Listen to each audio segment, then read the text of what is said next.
well as the mail-in and provisionals that will be added. But this may be the highest turnout in the history of the city of Passaic, and we're extremely encouraged by the additional participation of every resident. My update again will be brief. I'm actually going to request of the business administrator to share a bit of his report. Yesterday, he presented the renewed or revised master plan with some additions to the planning board, and I want to thank him for the work that he did along with David Charles, as well as with the staff upstairs and administration and all that contributed in terms of our approach moving forward. Mr. Administrator, if you can conclude this portion with a brief summary of the master plan. Yeah, thank you very much, Mayor. So, thank you, Mayor. Please. so every 10 years, the municipality has to re-examine their master plan. The last time that we did that was back in 2013. We took an extensive approach this time around, especially because of all the changes that we've seen and going through a global pandemic. We never thought that we'd be writing a re-examination report that would have to take into account the impacts of a global pandemic. The plan was circulated to the council probably several weeks ago, and we were lucky enough that it was reviewed and approved by the planning board yesterday evening. There are a number of recommendations that were in the master plan. As we go through them, we'll present some of those changes to the city council along with the analysis and data of each one of those changes that are being requested and the reasons why. But we really took an in-depth analysis, took a look at all the direction of this administration, the changes that have occurred, and based on those efforts and the changes in the census data, kind of where does that lead us? Where are we going? Where do we want to be as a city? And I'd be happy to discuss any of those items with the city council, as well as once the mayor and I get a chance to look at the recommendations to finalize the changes to bring them before the council for any ordinance amendments. Will they be presented to the council, Ricky, piecemeal or one solid document? So what we could do is I can give you a list of all the recommendations that we have, and then each one of them have to be prepared because some of them are ordinance changes. So I like to work with the lowest hanging fruit, something that's going to impact the city as, have a greater impact in the city. We'd probably go with those first and then work our way through some of the other recommendations, and obviously having discussions with the city council to kind of explain why those recommendations are the way they are. So depending on the significance, it may be taken on a portion by portion, because the way we broke down the recommendations, it's economic development recommendations, housing recommendations, land use recommendations, things of that nature. So we may group them based on the section of the plan that they're in as we present them. Depending on how many of the changes or recommendations we'll present, it can most likely be grouped, but not all at the exact same time. Very good. Questions at this time for the mayor and the BA?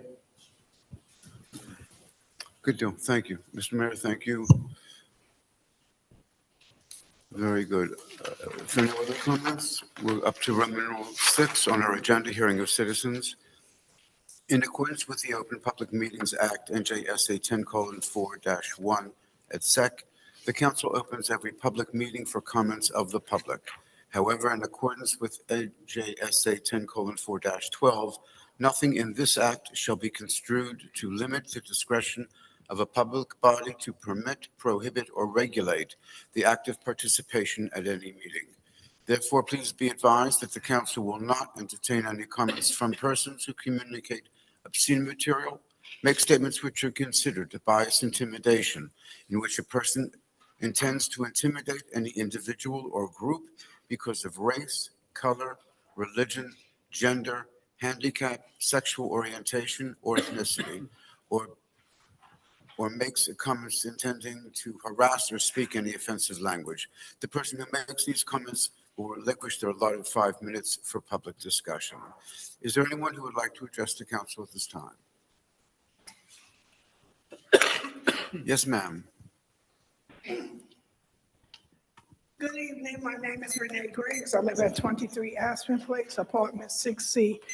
The last time I was at a city council meeting, I left with a broken heart because I found out how we were Ms. treating Griggs, our I need homeless. you a little bit louder, please. Oh, louder? Yes, ma'am. Is that good? That's better. Okay. Let me stand up with a bigger posture. I said I left here last meeting with somewhat of a broken heart because I was approached by some homeless residents in the city of Passaic, and they told me that their belongings was discarded and thrown in the trash. I did not disbelieve them, but when I came to the meeting, I found out that was a directive that their belongings be thrown in the trash. One of the young ladies that approached me last winter season asked me to buy her a coat. I did.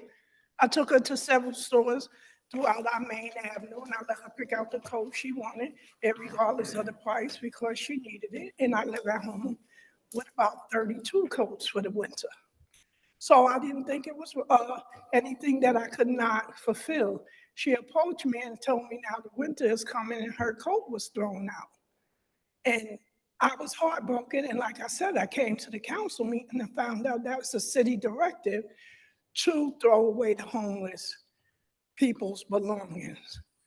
So I was asked, could I come up with something by the homeless that happened to stay in front of City Hall? I said, maybe if the city, because a lot of this housing going up is not affordable.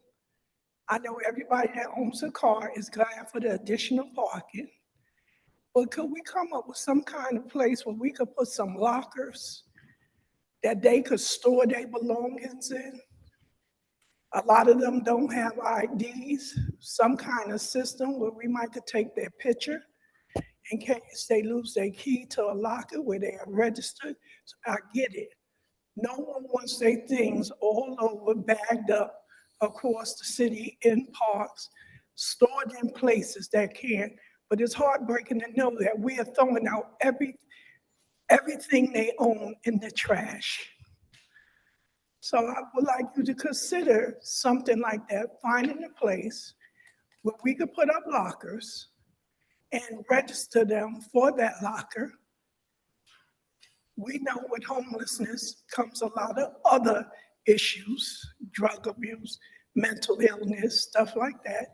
Some kind of system where they have access to their thing. Because I saw all summer long this young lady carrying the coat. I even washed it on several occasions for her because she was holding on to what she had. And that's all she had for the winter season to protect her from the elements. So I'm asking you to consider something like that, finding a location, putting in some lockers so they stuff do not be just laid anywhere across the city of Passaic. I do understand the scenarioness of it. I do, but once again, I was heartbroken, and I will be buying that young lady and whatever person that need a coat for the winter. Like I said, I own several. So I don't think it's something that I cannot do for one of my fellow citizens. I cannot actively stand up places and say invocations and then see people treated, mistreated when they badly, when they already have the odds against them. Thank you for hearing me. Thank you for your comments. Chief, can you help us with,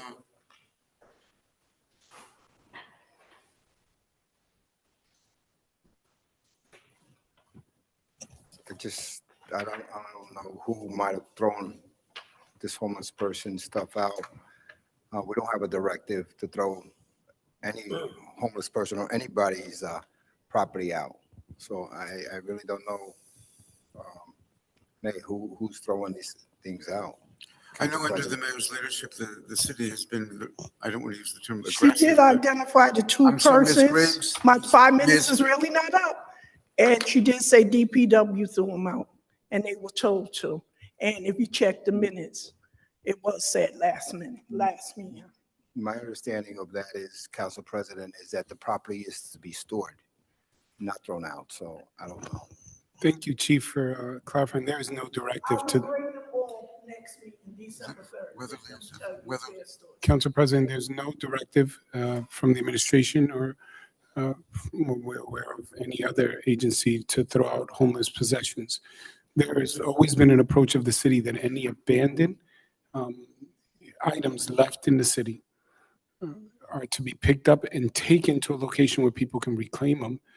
If things are left, such as there are laws against having abandoned shopping carts in the city, those can be taken by DPW and brought over there. There are certain areas where you cannot set up items like mattresses. We had one instance, and I know that we have the director of DPW here, where on Central, on the parking lot, there was a mattress and a barbecue grill that was set up that was taken by DPW and brought into the property of DPW where the person could go and reclaim it, but they could not set up a grill and a mattress.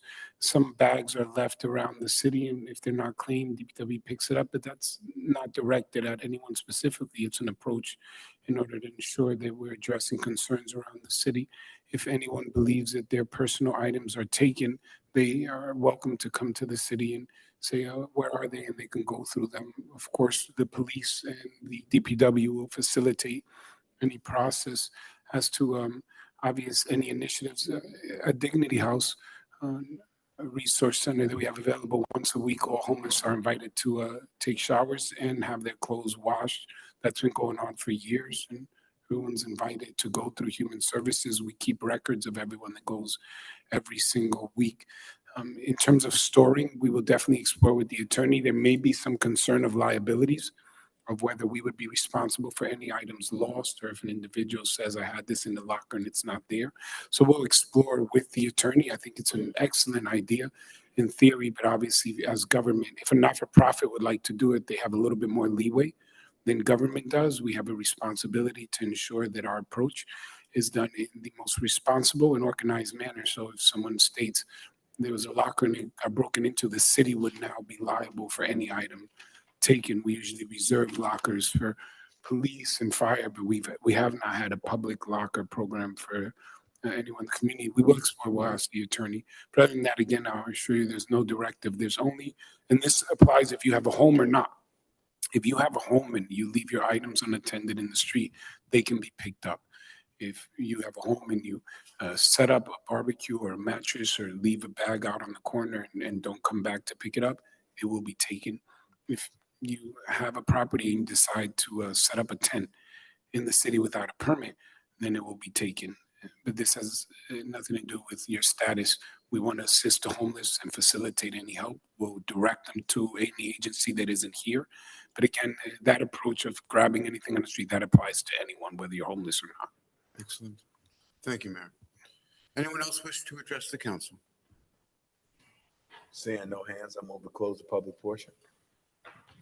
There's a motion, there's a second to close public portion. Roll call, please, ma'am. Councilman Monk. Yes. Councilman Love. Yes. Councilwoman Mello. Yes. Councilman Schwartz. Yes. Councilman Garcia. Councilwoman Colon Montañez. And Council President Sher. Yes, thank you. We're up to Roman numeral 7 on our agenda, ordinance for second and final reading. Hearing is required. Number 1, proposed ordinance 2468-24, an ordinance amending the designation of restricted parking for disabled persons by New Jersey license plate number. Is there a motion, please, to open public hearing? So moved. Motion, is there a second? Second. Motion and second. Roll call, please. Councilman Monk. Yes. Councilman Love. Yes. Councilwoman Mello. Yes. Councilman Schwartz. Yes. Councilman Garcia. Yes. Councilwoman Colon Montañez. And Council President Sher. Yes, thank you. Ladies and gentlemen, at this time, the council is contemplating proposed ordinance 2468-24. If there's anyone who would like to address the council on this item and this item only. Seeing no hands, is there, please, Councilman, I thank you. move, Council President. Thank you, sir. Is there a motion and second? Councilman Monk. Yes. Councilman Love. Yes. Councilwoman Mello. Yes. Councilman Schwartz. Yes. Councilman Garcia. Yes. Councilwoman Colon Montañez. And Council President Sher. Yes, thank you. We're up to Roman numeral 8 on our agenda. Discussion on authorities and agencies as per the state of New Jersey best practice. Council Mr. President, Excuse me. we need to move on the ordinance. Yeah. Is there a move? There's a move. Is there a second, please? I apologize. There is a motion. There is a second. Okay, Councilman Monk, Yes. Councilman Love, Yes. Councilman Mello. Yes. Councilman Schwartz. Yes. Councilman Garcia, Yes. Councilman Colon Montañez, and Council President Shear. Yes, thank you. Now we're okay? All right. Yes, sir. Thank you. Roman numeral 8. Thank you, Councilman, by the way. No problem. Discussion on authorities and agencies as per the state of New Jersey best practices. Mr. Fernandez. So once again, we did our annual review of the city's best practices and how the city is running in comparison to those practices that the state of New Jersey deems to be appropriate. Once again, we are at over the 90th percentile on the score of the summary, as the council may recall. It's a graded questionnaire that we have to do, and if we fall below the minimum score, we fail the test, and depending on how greatly we fail, we lose state funding. I could tell you that at least since 2018, the city of Passaic has been consistently over the 95, the 90 percentile. This year, we're 95%. The reasons we did not get 100, right? The questions are, why didn't you get 100? It really has to do with it has to do with the budget, and when the budget is implemented, and when the annual financial statement is provided. So some of that has to do with discussions of issues at hand, presentations, as well as getting the annual financial statement from our auditor. And those are really the two main reasons for the reduction in the score. But again, we have a very high percentile. The highest total possible score was 46.5. We got 44. And the number to lose that would start losing state funding was 35. So we were significantly above that, and we were almost at the total score, just so you can kind of get an idea. All our agencies and authorities have had their audits. All of them have passed their audits with either no recommendations or very minor recommendations. And we're running along as is appropriate for a city of our size. And for this score, it really shows for a city of our size, with everything that it is that we have going on and the number of grants and things of that number, that we're scoring this high, is a testament to all the work of all the directors and employees within the administration. So how much time does whatever department that's in charge, how much time do they really spend with each municipality in terms of arriving at a good score or a bad score? So so what they do is they prepare the questionnaire, and they have a system that they have prepared. So there are questions that are weighted. There are questions that do not give you any points. And then depending on that, sometimes the questions you get one year that are not weighted, a year later become weighted, right? And they kind of circulate these questions, and they change every year. I mean, I hear that a municipality scored 90. I mean, I think that's pretty amazing. I would agree. All right, so I'm not out of left field or right field. No. We got an A, almost A plus, right? What's 95? I think we're almost at an A plus. For 6 years straight. That's correct. No, it's a testament is right. Any questions for Mr. Fernandez? Just real quick, Council President. Do you remember offhand what the recommendation was for that budget issue that we're having? So it's just timing. It's just getting it in. Listen, this is not an uncommon issue for municipalities of our size, right? Many municipalities do their budgets far after the state requirement. And we're actually, even though we didn't hit the timeline, we hit it shortly after, right? There are municipalities that go almost the entire year on a temporary budget. And then in December, right before the old budget is due, they pass the budget with all the money they already did. So we're not one of those towns, but we do take our time, as you well know. We have been one of those towns. Yes, am I right in believing that there have been years prior to this administration, of course, but there have been years when we submitted the documents after the new year had started? Right.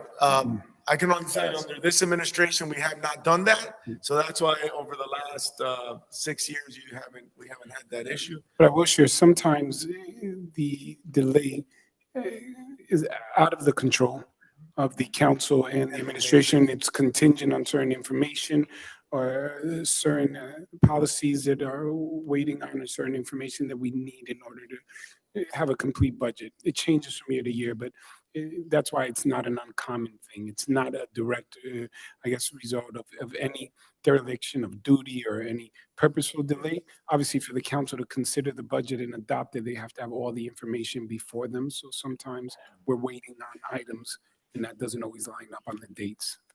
That's a great segue, and I was going towards that way. So I want to thank you for anticipating that, because I do know also the state, right, with their demands sometimes pushes us back, because when they're asking us for different things, or we're asking, by the time they get documents over, could push the budget back as well. So I appreciate your. And remember that it's all dependent on the auditor getting us the annual financial statement in a Yes. timely fashion. So they're waiting for Okay. reports as well. So it's a combination of many things. So realistically, that's always or most likely going to be an issue for It'll us. happen more times than not. All right, thank you. Any other questions? Seeing none, if we can go on to our next item, communications, Roman numeral 9 on our agenda. Items 2 through 21, I believe. 2 through 20. Any comments on items 2 through 21? Seeing no lights at this time, is there a motion, please, to accept 2 through 21? So moved. Motion and second. Roll call, please. Councilman Monk, Yes. Councilman Love, Yes. Councilwoman Mello, Yes. Councilman Schwartz, Yes. Councilman Garcia, Yes. Councilwoman Colon Montañez, and Council President Scher. Yes, thank you very much. We're up to all matters listed to be routine in nature, items 22 through 30. Are there any questions on items 22 through 30? Seeing none, is there a motion, please, to accept items 22 through 30? So moved. Motion and second. Roll call, please. Councilman Monk, So, 20, okay, so one thing I have to say, if we do a separate vote on 16. I'm sorry, sir? Separate vote on 16, please. Separate vote on 16. Yes, please. We've already adopted. Why don't we take exceptions first with the council's permission and do item 16 alone? Is there a motion, please, to accept item 16? we already voted on We already 16. accepted it, but now you have to get back to us after the Yes. fact. I So- need someone who I'll voted positive. I have a positive vote in the last. Motion and a second to, Resend the vote to accept the communications. thank you. Thank you. We have the motion. Thank you. Roll call, please. Councilman Monk, Yes. Councilman Love, Yes. Councilwoman Mello, Yes. Councilman Schwartz, Yes. Councilman Garcia, Yes. Councilwoman Colon Montañez, and Council President Scher. Yes, that we just rescinded the motion. Now we will remake Vote on everything again. For item 16. So we'll- items 2 through 15 and 17 to 21. So moved. Second. Motion and second. Roll call, please. Councilman Monk, Yes. Councilman Love, Yes. Councilwoman Mello, Yes. Councilman Schwartz, Yes. Councilman Garcia, Yes. Councilwoman Colon Montañez, and Council President Scher. Yes, thank you. On 20, No, it's 16. we just did 16. No, we skipped it. We skipped 16. 'Cause we Okay, we're separate. doing 16. I moved that we have a separate roll call on item 16. Second. Motion on 16, please. Roll call. Councilman Monk, Recuse. Councilman Love, Yes. Councilwoman Mello, Yes. Councilman Schwartz, Yes. Councilman Garcia, Yes. Councilwoman Colon Montañez, and Council President Scher. Yes, thank you. On 31, please, is there a motion to accept? Move it. Second. Motion and second on 31, please. Councilman Monk, Yes. Councilman Love, Abstention. Councilwoman Mello, Yes. Councilman Schwartz, Yes. Councilman Garcia, Yes. Councilwoman Colon Montañez, and Council President Scher. Yes, thank you. We're up to resolutions. Roman numeral 10 on our agenda. Item 32 is a resolution authorizing closed executive session. Susie, do we need closed executive? No, Council Very President. good. Thank you, Mr. Fernandez. No, Council President. Mr. Marister? Thank you, sir. Members of the council. Okay, if we could, Council President? yes, sir. Council President, we have to do 23 to 30. We already have Love and Mello. We just need to complete the roll call. You have to complete 23 to 30. Is the councilwoman correct, as she almost always is? No, she's correct. We have. We need a separate resolution on 23 through 30, Oh, 22 through 30. Do I have consensus on that? yes, sir. Yes. It seems to me we're doing a lot of approvals here. Is there a motion, please, to accept items 22 through 30? Second. Roll call, please. Councilman Monk, Yes. Councilman Love, Yes. Councilwoman Mello, Yes. Councilman Schwartz, Yes. Councilman Garcia, Yes. Councilman Colom Montañez, Yes. and Council President Scher. Okay, if that wasn't enough fun, now we're getting into contracts. Items 33 through 55. Questions, please, on 33 through 55.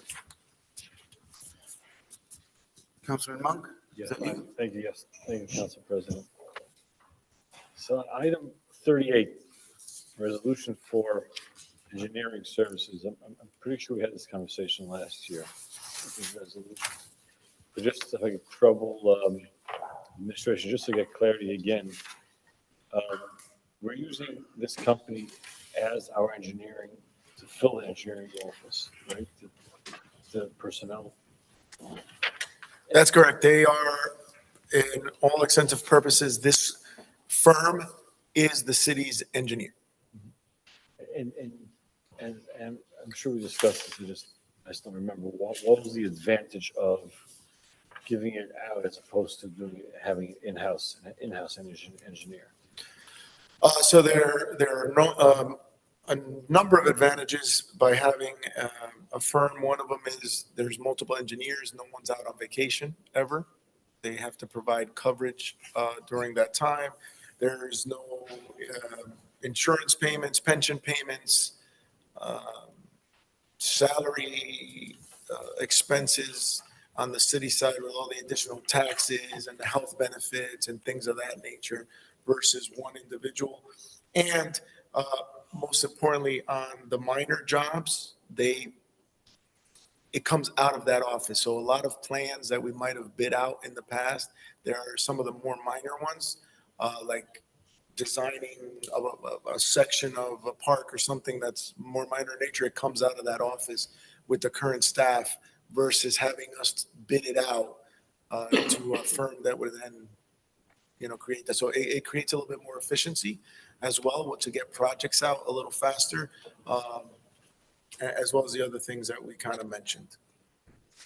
So there was a full, I guess, analysis in terms of what the cost would be to have it in-house. Yes, so there was an increase in this year's contract, and the mayor has directed me to do an analysis based on the growing need versus what the current rates are. Again, these are professional contracts that only last a year. So depending on the outcome of that, we'll decide, I'll get direction on whether we're going to try to hire somebody or if we're going to continue with the contract at the current rate.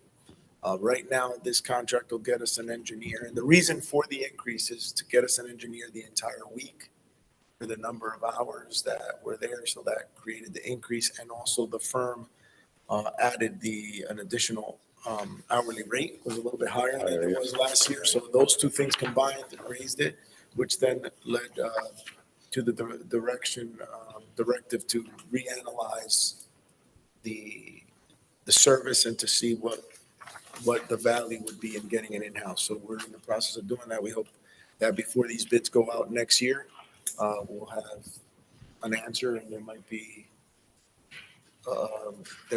a ad out for an engineer. I don't know.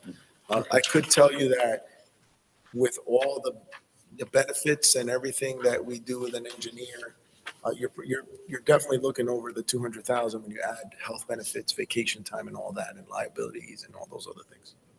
I did this with that with that mindset and that, I mean, again, not looking to take anyone's job away, but Councilman, I need you a I'm little sorry, bit. I'm sorry, that please. mindset, why wouldn't we just take, I mean, every department, maybe, I shouldn't every, but maybe other departments, we should do third party as well, if we want looking to save benefits and the payroll tax and so on and so forth. So it doesn't always work, right? So in certain positions, like for example, let's say you're a construction official, you really can't go ahead and just do that, right? The services that we provide our residents would be hindered in certain departments. But for example, in that department, instead of hiring a mechanical inspector to do our elevators, we went to an outside party to do that because it was more beneficial. In fact, the city several years ago went out to private inspection firms to do some of our inspections, and it just was inefficient with all the construction that we're blessed to have in the city to do it that way. So we do try, and depending on how the outcomes are. So we've done it. It wasn't efficient, it wasn't effective, and it was hindering. What's the term? We don't want to be penny wise and dollar foolish, where then bringing another $50,000 on the tax roll would suffer because we couldn't get the inspection done in time. So we take a holistic approach when we do this to make sure it works. And like I said, immediately once I spoke to the mayor and he saw the numbers, he's like, let's take a look and make sure that this is still effective and efficient. Mayor, did I adequately point out the discussion? Yeah, appreciate always taking a fresh look at everything. Yeah. You know, appreciate that. Item 40, so it seems like it was bid out, it's architectural work. There was a firm that was cheaper per hour and everything. Just wondering what the process was in picking this architect. Because of the services. So we've already worked with them. They're in the middle of doing projects. It's not one of those massive contracts that hit the number all the time. So we figured service and efficiency over price because of that price. Obviously, if we were talking high six figures, we'd be having a different type of conversation. But because of the size of the contract, because of the services that we've been provided by the contract and that they've already given us, we felt that it would be in the city's best interest to continue with the current firm that we've had for the last several years. So there's something to be said about continuity of service. Okay, thank you. Thank you. Item 44, has a change order for the parking deck. Yeah. A significant hit over there, Yes. over $300,000. So there's different parts of it. There's one part of the earth, the dirt had contaminants. So I guess there was no phase one done prior to construction. So there was, and there was an allowance for that. The issue is there were two issues. One was an oil tank that showed up out of nowhere. Two, there were foundations of old buildings that were found when they were digging up. And then thirdly, so I'm going to say this is not the last change order you're going to see. When we did the wall that is closest to the neighbor's property on where the structure is going to be built, it was just a false wall. So there was no footing or foundation in that wall that holds up that dirt. So they're going to have to shore up that section of the wall. So you're going to get a number of change orders. The good thing is that let's just say this number was a lot higher. There was a lot of negotiation and discussions with the contractor and our professionals. And one of the things that our professional firm, the inspectors that are hired on the city's behalf, did say that in these types of projects, this is where the change orders are. Once we get the soil completed, they're precast. So it's really more of a jigsaw puzzle. So if there are change orders, they're much more minor in nature than this, which leads to the next thing now that we're on the parking deck. Starting next week, you're probably going to start seeing State Street closed as they start bringing the pieces in. So for the next 3 or 4 months, State Street heading south will be closed so that these massive cranes and things bring in the pieces. So we hope that by early next year, right, Mayor, you're gonna have something that looks like a deck. You won't be able to drive it. There'll be no floors, but it'll be stacked up and it'll look like a parking deck. Just But mentioning that retaining wall, I read through this. It seems that the new retaining wall is included in this change order. It's a $300,000. there is a $300,000 for There that is. change order. Yep. So that's, But the soil, so the soil numbers, okay, there's some soil numbers and there's some, yeah, but there's not, what I'm trying to tell you is you're not gonna get all the soil numbers Okay. once. That was one half of the soil removal. You're gonna get the other half of the soil removal. The good thing is that we did put in a contingency as part of this project, and we have not hit the contingency. So there's still money left in the contingency so that we're not over budget. thank you. Mr. Fernandez, on 38, the engineering contract, is all of that from the general fund? Does any of that come from grants or awards? No, so this is mostly from the general fund, yes. This comes from the general fund. The other ones, such as the architect, the on-call engineers, those come out of grants. But the majority of this contract is general fund. Virtually all of these resolutions that we're looking for approval tonight, how much did they go up versus last year? Do you have any So general the figure? great majority of them stayed exactly the same. So if you want me to kind of go through them very quickly for the council, let's start with 33, same vendor, same price. 34, same vendor, same price. 35, same vendor, same price. 36, same vendor, same price. 37, same vendor, same price. 38, we just discussed on the changes. 39, same vendor, same price. 40, same vendor, same price. 41, same vendor, same price. Just make sure I'm getting all the contracts, but you get the gist, right? They're almost all same vendor, same price. I think that covers construction, 69. Yeah, that's it. Everybody, with the exception of 37, same vendor, same price. I'm sorry, 38.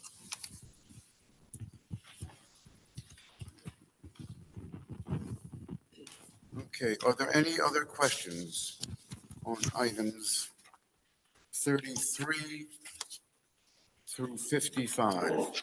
Please note on 55, as we said it earlier, is it 55? No, that's 59, excuse me, I'm sorry. Are there any other questions? Hearing none at this time, is there a motion, please, to accept items 33 through 55? Motion Second. and second. Roll call, please. Councilman Monk, Yes. Councilman Love, Yes. Councilwoman Mello, Yes. Councilman Schwartz, Yes. Councilman Garcia, Yes. Councilwoman Colon Montañez, and Council President Scher. No, we don't never do. Okay, we're up to Roman numeral 11 on our I'm sorry, agenda, Council please. President Scher, you just need a vote on this one. I'm sorry? I need your vote. Yes. We're up to Roman numeral 11, ordinances for introduction and first reading. Number 56, proposed ordinance amending Chapter 295 of the Code of the City of Passaic entitled Vehicles and Traffic. Ordinance for second and final reading to be set for December 3, 2024. Is there a motion, please, to accept for set down December 3rd? Motion Second. and second. Roll call, please. Thank you. Councilman Monk, Yes. Councilman Love, Yes. Councilwoman Mello, Yes. Councilman Schwartz, Yes. Councilman Garcia, Yes. Councilwoman Colon Montañez, and Council President Scher. Yes, thank you. On 57, please, proposed ordinance amending the city code of the City of Passaic, Chapter 295, Vehicles and Traffic, Article 16, Bus Stops, Section 38, Locations to remove bus stop on Passaic Street. Ordinance for second and final reading to be set for December 3rd, 2024. Is there a motion to accept, please? So moved. Second. Motion and second. Thank you. Roll call. Councilman Monk, Yes. Councilman Love, Yes. Councilwoman Mello, Yes. Councilman Schwartz, Yes. Councilman Garcia, Yes. Councilwoman Colon Montañez, and Council President Scher. Yes, thank you. On 58, please, proposed ordinance amending City Code of the City of Passaic, Chapter 295, Vehicles and Maintenance. Article 12, Schedule Section 20.1, Schedule Schedule 2A, official parking ordinance for second and final reading to be set for December 3rd, 2024. Is there a motion, please? Motion Second. and second. Roll call, please. Councilman Monk, Yes. Councilman Love, Yes. Councilwoman Mello, Yes. Councilman Schwartz, Yes. Councilman Garcia, Yes. Councilwoman Colon Montañez, Council President Scher. Yes, thank you. We're on 59, please. As per the announcement we made earlier at the opening of the meeting, without objection, on 59, please, language on section 3, 278-5A. The language should change to or. Correct, Weatherly? We're Or adding the word or. black or white. Black we're adding. or white. Mhm. Susie, this is not considered a No. problem to add it as de minimis. Yes. Very good. That being the case, is there a motion, please, to accept on 59 for set down at our meeting of December 3rd? Motion and second. Roll call, please. Councilman Monk, Yes. Councilman Love, Yes. Councilwoman Mello, Yes. Councilman Schwartz, Yes. Councilman Garcia, Yes. Councilwoman Colon Montañez, and Council President Scher. Yes, thank you. Payment of bills, please. Roman numeral 12. Is there a motion, please, to accept the bills as presented? Motion, please. Motion and second. Roll call, please, on payment of bills. Councilman Monk, Yes. Councilman Love, Yes. Councilwoman Mello, Yes. Councilman Schwartz, Yes. Councilman Garcia, Yes. Councilwoman Colon Montañez, and Council President Scher. With the council, thank you, yes. With the council's approval, at our last meeting, in fact, plural meetings, it was shared with us by the administration and by our legal team that we are having a problem filling the various positions in the rent leveling board. As we all know, the rent leveling board is composed of 3 individuals, an expert, a tenant, and a landlord. We have one person already, and as some Councilwoman Mello suggested another, we're still missing. We do have a number of items that have come to us that need to be considered. The council instructed me at our last meeting to speak with the legal team and to impose on them for some suggestions that they might offer to us in terms of the predicament that we're in versus the need legally to get this accomplished. Susie, can we turn to you, please? So I think there's several things that we could do. The first thing is we could amend the ordinance to, instead of having a rent leveling board, to have a hearing officer. I would envision that would be someone with some kind of legal expertise and background who would serve as the officer. That would be a paid position. It would be appointed for whatever term you would see as fit. And that would resolve the problem of getting these hearings done and getting someone willingly to serve. That's option number one. Option number two is we could play with the requirements. Instead of requiring a landlord, a tenant, and an expert, we could open it up to be just 3 Passaic residents. And that may increase the pool of people and make it easier to procure people who are willing to serve on the board.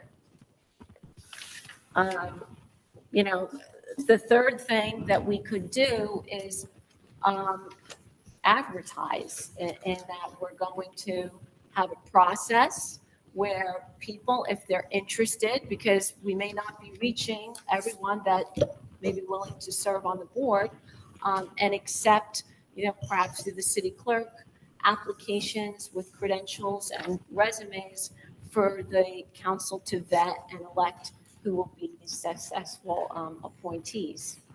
I mean, I think those are the 3 things that, we could think of that would alleviate the problem.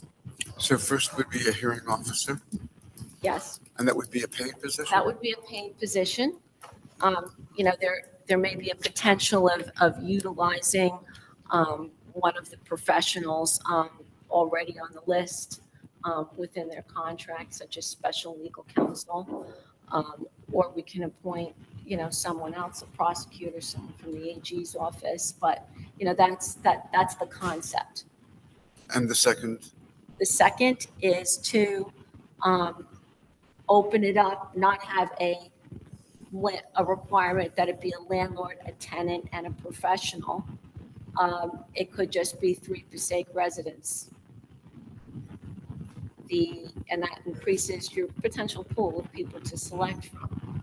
Well, I but it think it's a doesn't, nice, I but think but it's, it doesn't provide the balance that the original ordinance provided.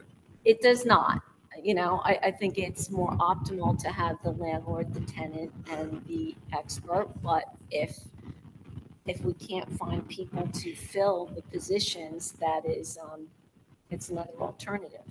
The third is to advertise that we need people to serve on the board, post something on the city's website and say, if you're interested, please give us your information, your credentials, come apply, and we'll take a look.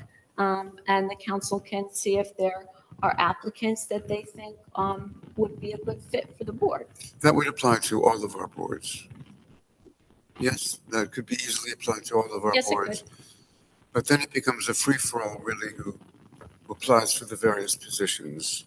Whereas currently, the way the system works and has worked for many years, and I think successfully so, is appointments that the council makes versus those that are made by the executive.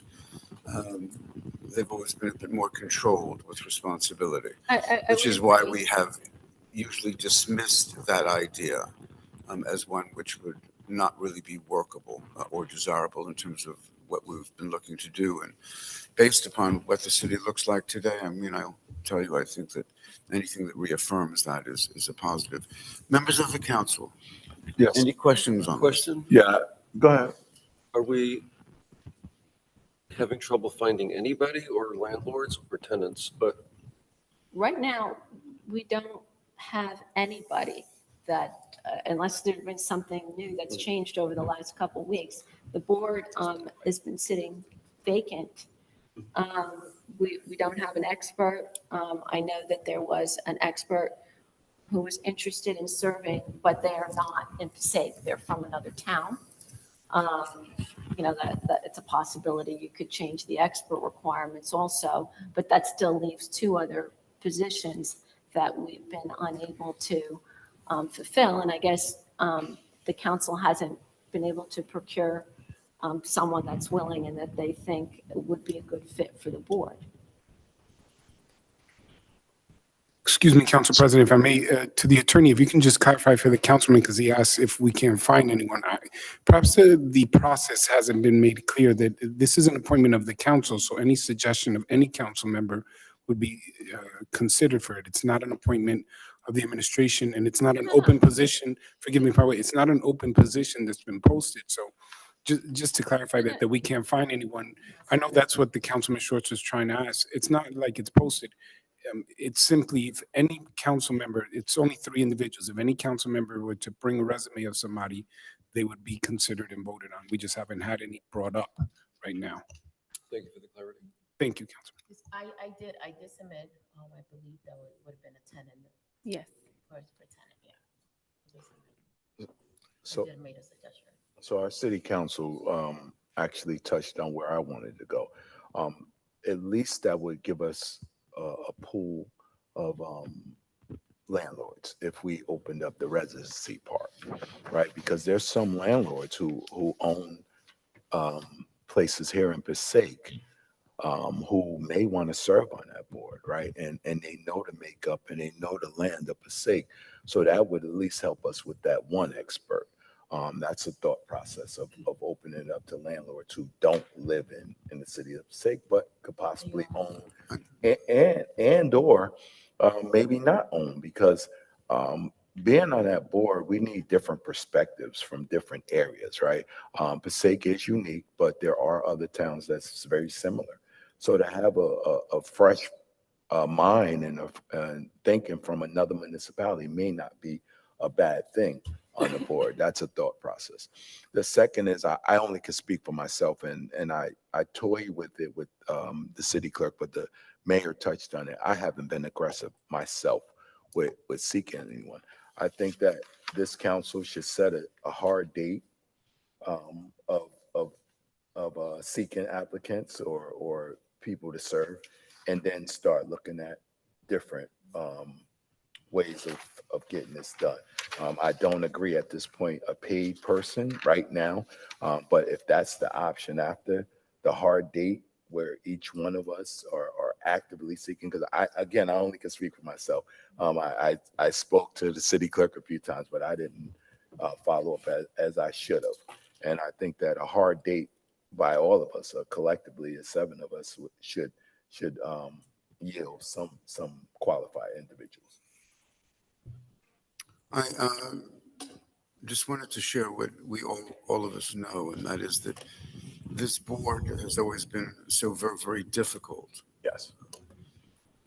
But the board's authority far exceeds what any of us really could consider. I never understood the real role of the board. It is considerable. It is considerable. Landlords, if I'm not mistaken, do not need to be residents of the city. Am I correct, Susan? No, everyone needs to be a resident At of the this city of point, but Passaic. we At can this point. modify that. But we can modify The it. landlords. I'm sorry, Rick? I'm sorry. Ordinance reads you have to be a resident. Every member has to be a resident of the city. I stand. Which was also a question we had. We're like, a landlord, Yeah. You do have landlords that don't live. Yes. but they have to be a landlord But they in have a Passaic, landlord in may be Passaic, different but than I a mean, we resident have of that Passaic. scenario. What's our disposition? Question, with the paid position option, is it true that whenever the board would meet, we're paying an attorney regardless during that period, and therefore the paid position isn't really costing the city anything because we would be paying someone regardless to babysit the hearing? So if I could just, go ahead, Susie, I'm sorry. Well, this paid position would be someone to conduct a hearing, which doesn't necessarily. But we have to have an attorney present whenever the hearing would happen anyway, so we Yes, have to you pay, do, but we're paying there's- someone regardless. You have to pay someone, there's the rent leveling board attorney, but they are providing advice and mediation services. It wouldn't be the and counsel. commissioner. So it would have to be someone other than Other. the rent leveling. Because you board would still attorney. need the attorney during the hearing. Yes. Yeah, so if I In may, addition. Councilman, the way it's currently working, and I have to tell you, we've been doing a pretty good job. We haven't had a need for a hearing. The attorney has been pretty much mediating every single one of these things, and both the landlords and the tenants have come to agreements through this mediation. So the rent leveling board attorney has been handling those things. What happens now? That being the case, are we compelled to fill? Well, this is the next problem, right? So I now can't come to an agreement, which is the current situation with the one specific case. Let's be clear. It's one specific case.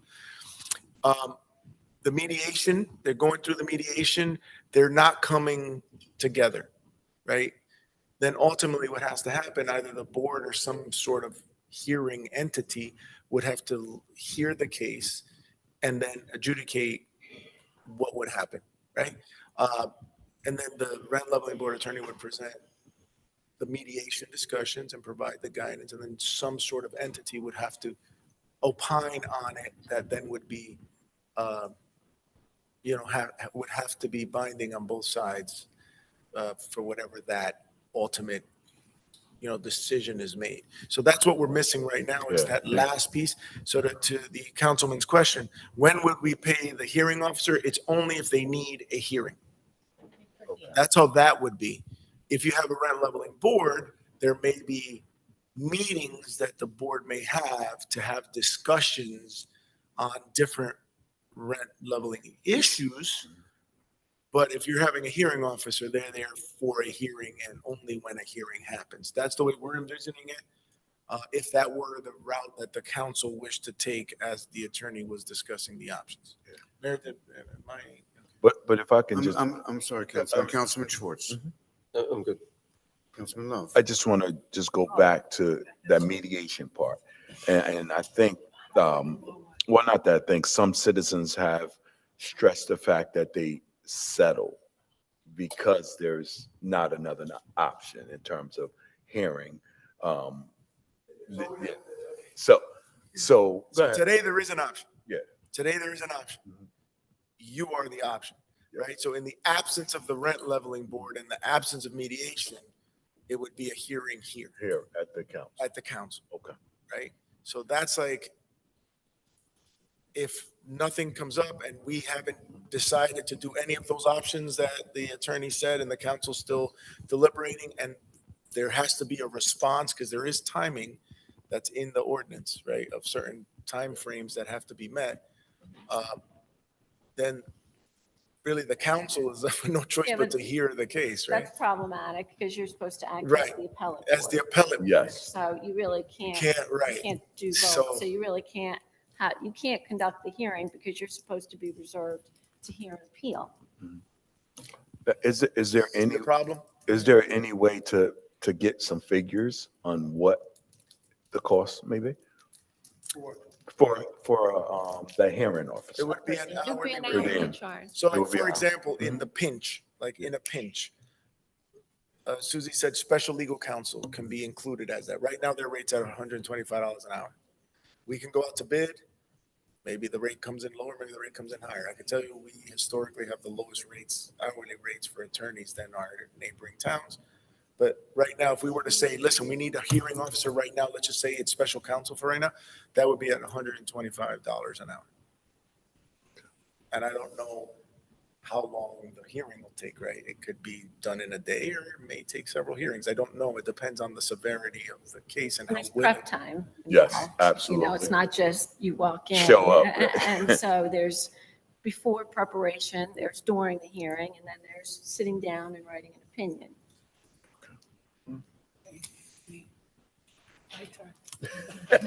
Than me. I just want to know what, do they meet just when they're needed, or are they meeting every month like the normal board? So Like when a hearing officer would be only for a hearing. No, not the hearing officer, I'm talking about. The board can set normal schedule like any other board and decide to have discussions and can ask questions of the rent leveling board, and they can submit recommendations to this council just like any other board within the city. So it it's really not set depends on the meetings like board. ours, right? It's not set meetings like the planning board has a meeting every month. I'm trying to think, No, like when I speak to. no, a- they could meet, they could. But we don't have a board Councilwoman right may now. want clarity on could or have to. The could would be a decision that they would make. They could choose legally. Are they required? The councilwoman wants to know, are they required to meet on a monthly basis No, like our no, other boards? there's If no they are not requirement. required, then the response, councilwoman, if I may, would be they could choose to meet like the planning, zoning, redevelopment, park authority, or they could choose to meet according to a particular case and say, we'll meet. If we have 3 cases, we'll meet this month. There's no need to meet. They have the option to choose. Right. Agenda items, if there are That's no good, agenda Fred. items. But, They don't have a meeting. I'm thinking the rent, It could be quarterly renting if they board, felt so like. I'm thinking, are they gonna, like if I didn't know anything about this and I would come in, I say, I'm a tenant, I would like to be on it. Mhm. Am I gonna be given paperwork to understand what is expected of me? It would be like any board. Obviously, you and all members would be briefed on on your powers, your responsibilities, your controls, et cetera. I think that may be one of the concerns. The rent leveling board specifically was set up with 3 individuals from 3 different areas. You have the landlord, you have the tenant, you have the professional, and then the idea would be the decisions would be, to a certain extent, you're looking for fairness. Right? You're saying there wasn't just one perspective, and then people would claim the reason why they keep deciding is because there's only one perspective. If someone were to say, well, of course the landlord's going to vote like this, well, you have 3 individuals, so the tenant either agrees, the majority of the board, so each time, and then the council would serve as the appellate level or the appealing body in case there are any concerns. So that would be the intent of the original, I guess, rent leveling board. Okay, thank you. Understandable. Is there any guidance in terms of how we should be proceeding?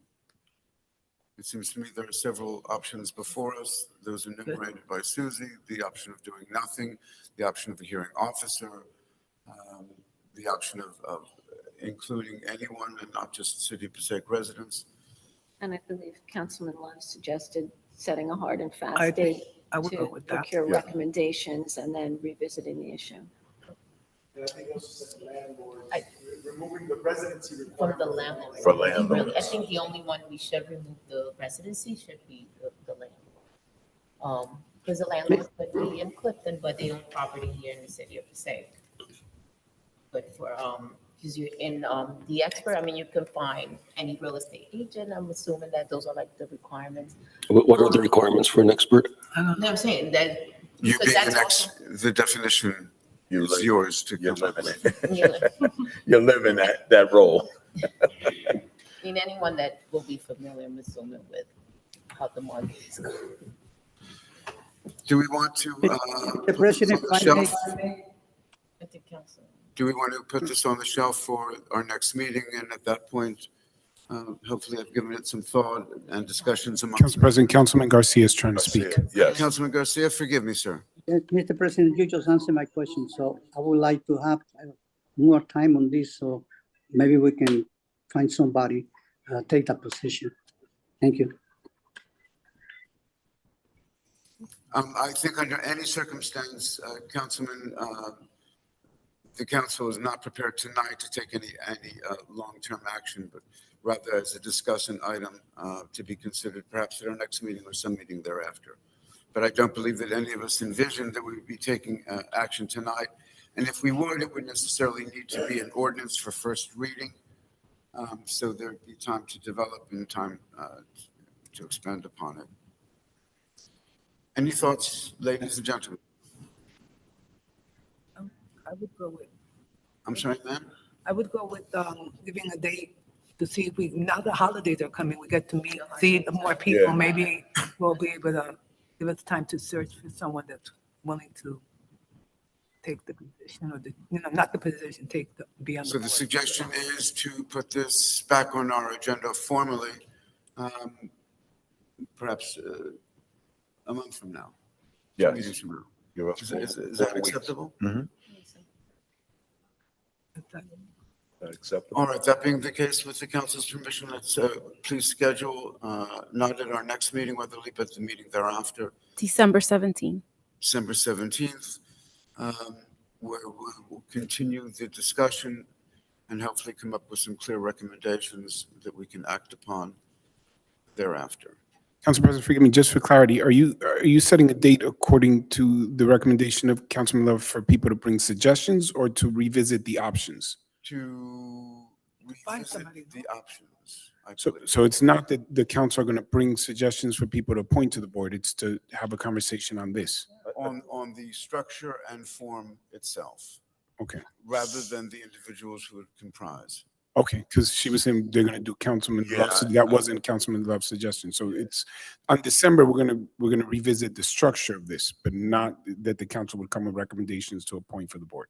So I think we need clarity on that because I'm thinking by December 17th, we can get some things done, right? So when we revisit this on December 17th, we can have those options of names and take it from there. Or if we don't have the names at that point, we can revisit all the options with names on December 17th rather than just revisit our options on these. Because now, if we come back on December 17th, just my thought, and we say, okay, we're going to go with submitting names, now that pushes us back even farther. So maybe I'm being a bit crass, and forgive me if that's the case, but this has been hanging around our head for how long? Yes. Another 2 weeks is not going to change the world. So another 2 weeks for us to decide whether we're going to bring back names. It may not change the world, but I think that's time that we can be also submitting names. Direction. I feel Could be either way.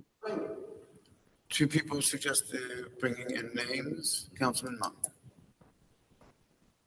Councilwoman Mello. Well, I think for the December 3rd, we can revisit the structure, and then December 17, at that point, I think, because we have 2 more meetings. So the structure we can work on December 3rd, which way we want to go. And by the 17th, we should have names. If we decide to go with names, because I think one of the options that may work, it's opening the landlord residency. And that, I think, will kind of alleviate and will allow us to come up with names and have. Makes sense. Councilman Schwartz? I don't think they're exclusive targets. I think basically you should have a drop dead date, which if we don't have names, then we go to Plan B, which is hiring somebody. Councilwoman? We're gonna get names, no. Yes, same here. They'll be available at the Puerto Rican Ball, scheduled for. We're gonna do our best to get names and Yes. get it done. We have agreement on all of this? And we can Council impose President. on the administration to help us on a practical level as well, I'm sure. Sure. Would you allow Council President, I know that we want to wrap this up, just for a brief comment. Please. I don't want to speak for anyone, but I believe there's a discussion that's not being had, and I want to make sure that we're all clear on the same page. The Rent Leveling Board is a sensitive board, and placing individuals on it with awesome authority and power may be part of the conversation that the council want to have, because, and I do not want to speak for the council president, I believe he's attempting, I believe effectively, so I don't want to pretend to try to further clarify, but perhaps for me, I'll do it more for me to clarify, and Council President, let me know if I'm understanding this clearly. Coming up with the names alone for this board may not be sufficient, because the level of education and quality of individuals is extremely important because of the decisions that can be made and the precedents that can be set. We're talking about attorneys, we're talking about disputes that we're trying to address before it would have to go to court or come to the city council as the appealing authority or the appellate authority. It is something that I would propose to the council members to consider carefully in terms of the names. This cannot be just any individuals that come on the board, because they will make determinations over very serious concerns that affect the lives of tenants, of property owners. And again, and our attorney Susie would speak to this, they could set precedent. In many of our boards, the way it's set up, and perhaps easier to appoint, is because there's enough checks and balances within the process, where it goes to the planning, it comes to the council, sometimes it goes back to the planning, where here you may find that a decision is made and does not go through a vetting process or checks and balances. So I would just ask that if you are going to go to the option of having individuals on a deadline, that they be very carefully vetted, or if you seriously consider the structure, with some options, you can vet a professional that will be held accountable and has the legal background and professional expertise to make those kind of determinations. But if we place residents, and I think the residents of the City of Passaic are amazing and fantastic, but if a board is filled with individuals that perhaps only see one perspective, that could be a lot of decisions, and this council may find themselves inundated with a lot of appeals in terms of decisions that are being made. So please consider, if you're going to make those suggestions, to have individuals that understand the weight and the importance of this board, because I think the council president, again, council president, forgive me if I'm adding to what you're saying, was trying to clarify that this board is an extremely important board. The way it's set up, and the authority may escape some people until you've placed them on there and they realize the decisions they're making have long-lasting impact on the city.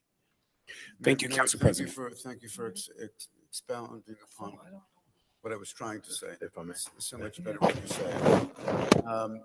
This board potentially, I mean, it seems a little bit absurd that on one hand, we can't find people to serve on the board, and on the other hand, we have a board which potentially has extraordinary power and ability. And there is in many municipalities that I'm familiar with, there has been a race to the bottom, not a race to the top, where people for their own personal privilege have used these positions to establish their own agenda, which in a number of cases have involved visits at a penitentiary for a period of time. So I'm very cautious here. In one sense, I will tell you, the council asked that we find a way to begin having a discussion on the item, and I think that's exactly what we've done. There's been some excellent thoughts being suggested here, and I thank my colleagues for that.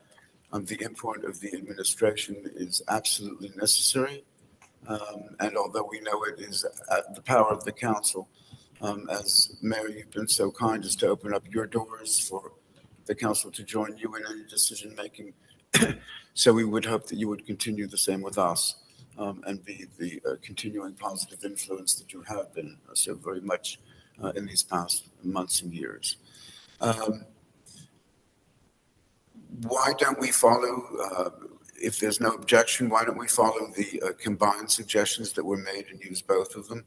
And I think Councilman Miller, you were the one who phrased it, and I think Councilman Schwartz, whoever's ownership it might be. And that is at our next council meeting, we discuss structure, how it would work, costs involved, etc., and reserve the meeting following with implementation, meaning potentially choosing individuals, meaning potentially choosing an officer, moving however we would go. Does that seem to meet what it is that we're trying to do? Yes. Everyone's comfortable with it? Without prejudice? Absolutely. Very good. Let's go in that direction. And if we can come back to the agenda with the council's kind permission, mayor's report. Mr. Mayor?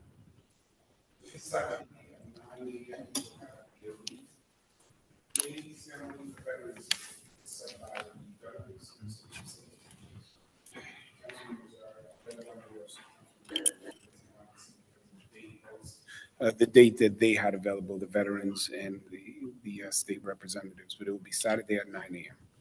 at Armory Park. If you cannot make it, perhaps to send a message on your behalf, and we'll have it read that day for the veterans. It would be very kind, sir. Members of the council? That being the case, is there a motion to adjourn? So moved. Motion, is there a second to adjourn, please? Second. Motion and second to adjourn. Councilman Monk, Yes. Councilman Love, Yes. Councilman Mello, Yes. Councilman Short, Yes. Councilman Garcia, Yes. Councilman Colón Montañez, Yes. and Council President Shear. Yes, thank you. This meeting is adjourned. Cada año es una bendición. Le damos gracias a Dios por esta preciosa comunidad, y nosotros cada día más y más buscamos manera para unirnos y seguir el progreso. Do you guys want to light the tree? Yeah! Do you want the mayor to keep talking? Oh, you do it. You guys see that? That's all right. That's all right. I'm going to ask for all the kids to come help us count. We're going to count it out. Todos los niños que quieren suben con nosotros, que vamos a contar juntos. Vengan acá los niños, acérquense. Guys, ¿estamos listos? All right, we're going to count down from 20. You guys ready? All right, we're going to make the whole county hear us. The whole Passaic County is going to hear us. The whole state of New Jersey is going to hear us. You ready? Are you ready? Yeah. Oh, she's ready. All right, you guys ready? We're going to count down from 20. You ready? 20, 19, 18, 17, 16, 15, 14, 13, 12, 11. Habla en español. 8, 6, 5, 4, 3, 2, 1.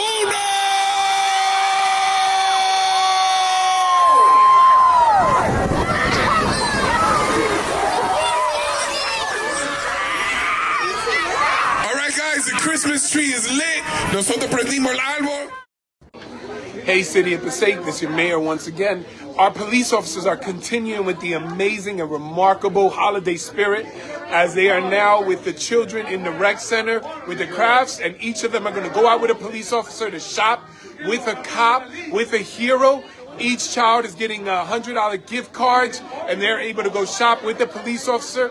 I made sure to tell them that the money's for the children, not for the parents. They cannot be used for paying tickets or for the parents, PSENG holiday funding. It is for children to shop. We have Sparky with us, our firefighter mascot, our new firefighter mascot, Sparky.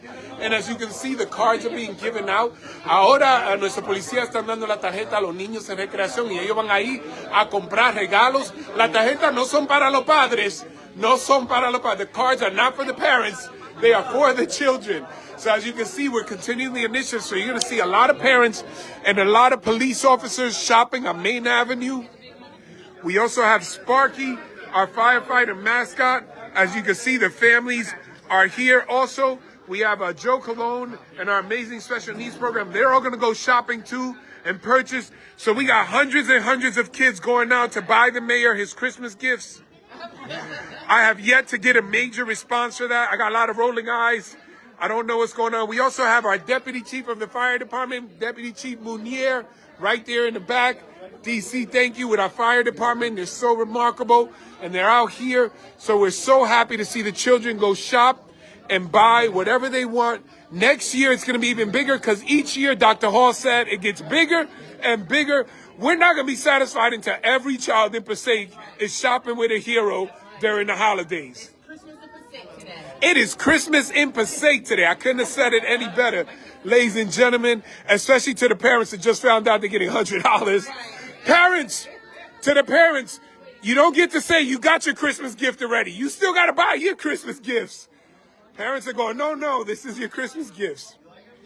We also have our head of personnel, Elizabeth. Liz, how is today going again? How do you feel? Today has been an amazing day. With our coworkers and our families and the police and the fire department. Thank you so much for all the support. Thank you so much to all the employees for all that you do every single day. So we have the children from the community and many other children that were here at Rec, and they're all going shopping right now. They're grabbing their cards. Let me see the card right there. Ladies and gentlemen, this is the cards that they get. $100. How many more do we need? All right, we're checking to see how many more we have. We're going to get more cards. And we're going to make sure everybody gets a card. All right, guys, we're going to go get more cards. All right, guys, we're heading out. And remember, 3 o'clock, 3rd Ward Memorial Park.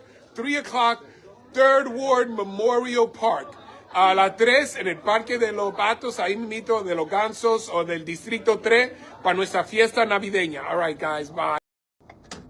Good morning, City of Passaic, New Jersey. This is your mayor, Hector Laura. And I just wanted to give you a few updates, especially because we have so many activities and events going on.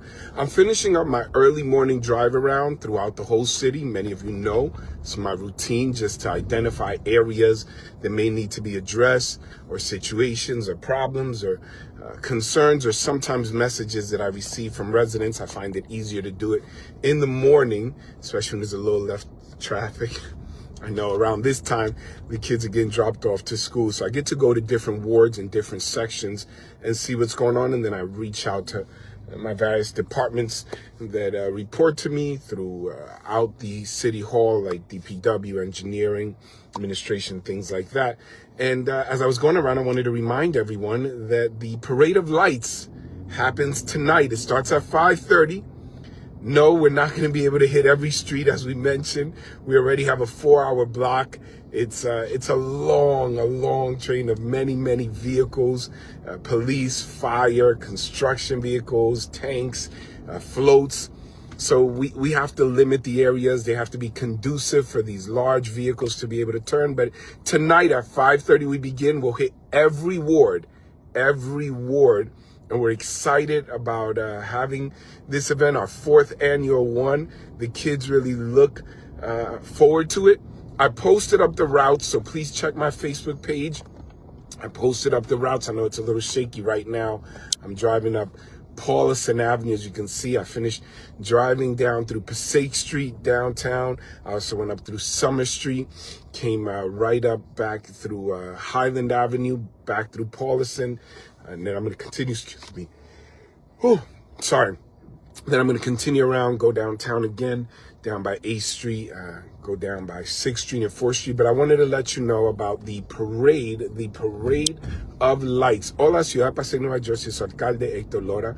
Estoy terminando mi rutina de manejar la ciudad en la mañana, identificando áreas donde quizá tengo que mandar empleados DPW, o posiblemente ingeniería, donde puedo tratar de arreglar o tratar de tocar áreas donde ha recibido mensajes de la comunidad. Ahora estoy por la Polson Avenue. Me gusta manejar toda la ciudad tempranito porque hay menos tráfico, pero le quería avisar porque tenemos muchos eventos que van a venir, que hoy tenemos nuestro desfile de luces navideñas que vamos a tener, va a comenzar a las 5:30 de la mañana, a las 5:30, no, de la noche, no la mañana, a las 5:30 de la mañana comienzo yo, a las 5:30 de la noche nosotros vamos a comenzar y vamos a estar manejando por toda la ciudad. No vamos a poder tocar cada calle porque vamos a tener camiones grandes, camiones de bomberos, vehículos de la policía, de construcción, tanques muy grandes,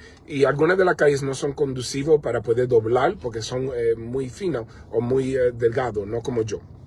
Pero le pido que por favor chequeen el flyer que yo puse, el folleto que yo puse en mi página para que vean la ruta. Cada año me piden, por favor, alcalde, pasa por todas las calles. Es imposible, pero este año sí tenemos más rutas para poder tocar muchas diferentes áreas. Vamos a pasar todos los distritos, so por favor díganle a los niños que los niños verdaderamente les gustan. Also, I remind you that the holiday season, which has already started, we began yesterday with the meters for the holidays. Parking is free in the city of Passaic from now all the way to January 6th. I've extended it from the 9th to the 6th of January so that you can park. But remember, this is intended to be a small business support initiative. Go out and shop with your free parking. Don't just take the free parking up and not support business. Go out and shop in Passaic for the holidays. Passaic. A Passaic we can all be proud of. I'm very, very excited about this initiative, the initiative and the extension of the days. Le pido que recuerden que los metros de estacionamiento están gratis. Este año un poco más largo, del día 9 hasta el día 6. Hasta el día 6 de enero, desde diciembre 9, desde ayer hasta el 6 de enero, no tienen que pagar por parqueo. Estacionamiento es gratis en la ciudad de Passaic, pero por favor le pido que si van a utilizar el estacionamiento gratis, que apoyen a nuestros comerciantes local, vayan a comprar para la Navidad, vayan a apoyar estos negocios, para que nosotros seguimos el progreso en la ciudad, un Passaic que todos nosotros podemos estar orgullosos de nuestra gran ciudad en que seguimos el progreso. También le quería compartir a todos que vamos a tener el concurso de Navidad de decoración, lo que van a decorar sus casas, lo que van a decorar sus negocios.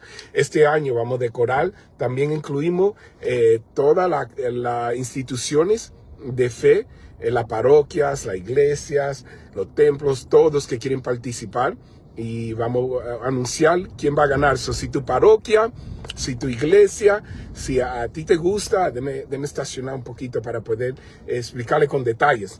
Si tú eres miembro de una parroquia y siempre, si tú eres miembro de una parroquia y siempre ellos están decorando por la Navidad, chequea nuestra página para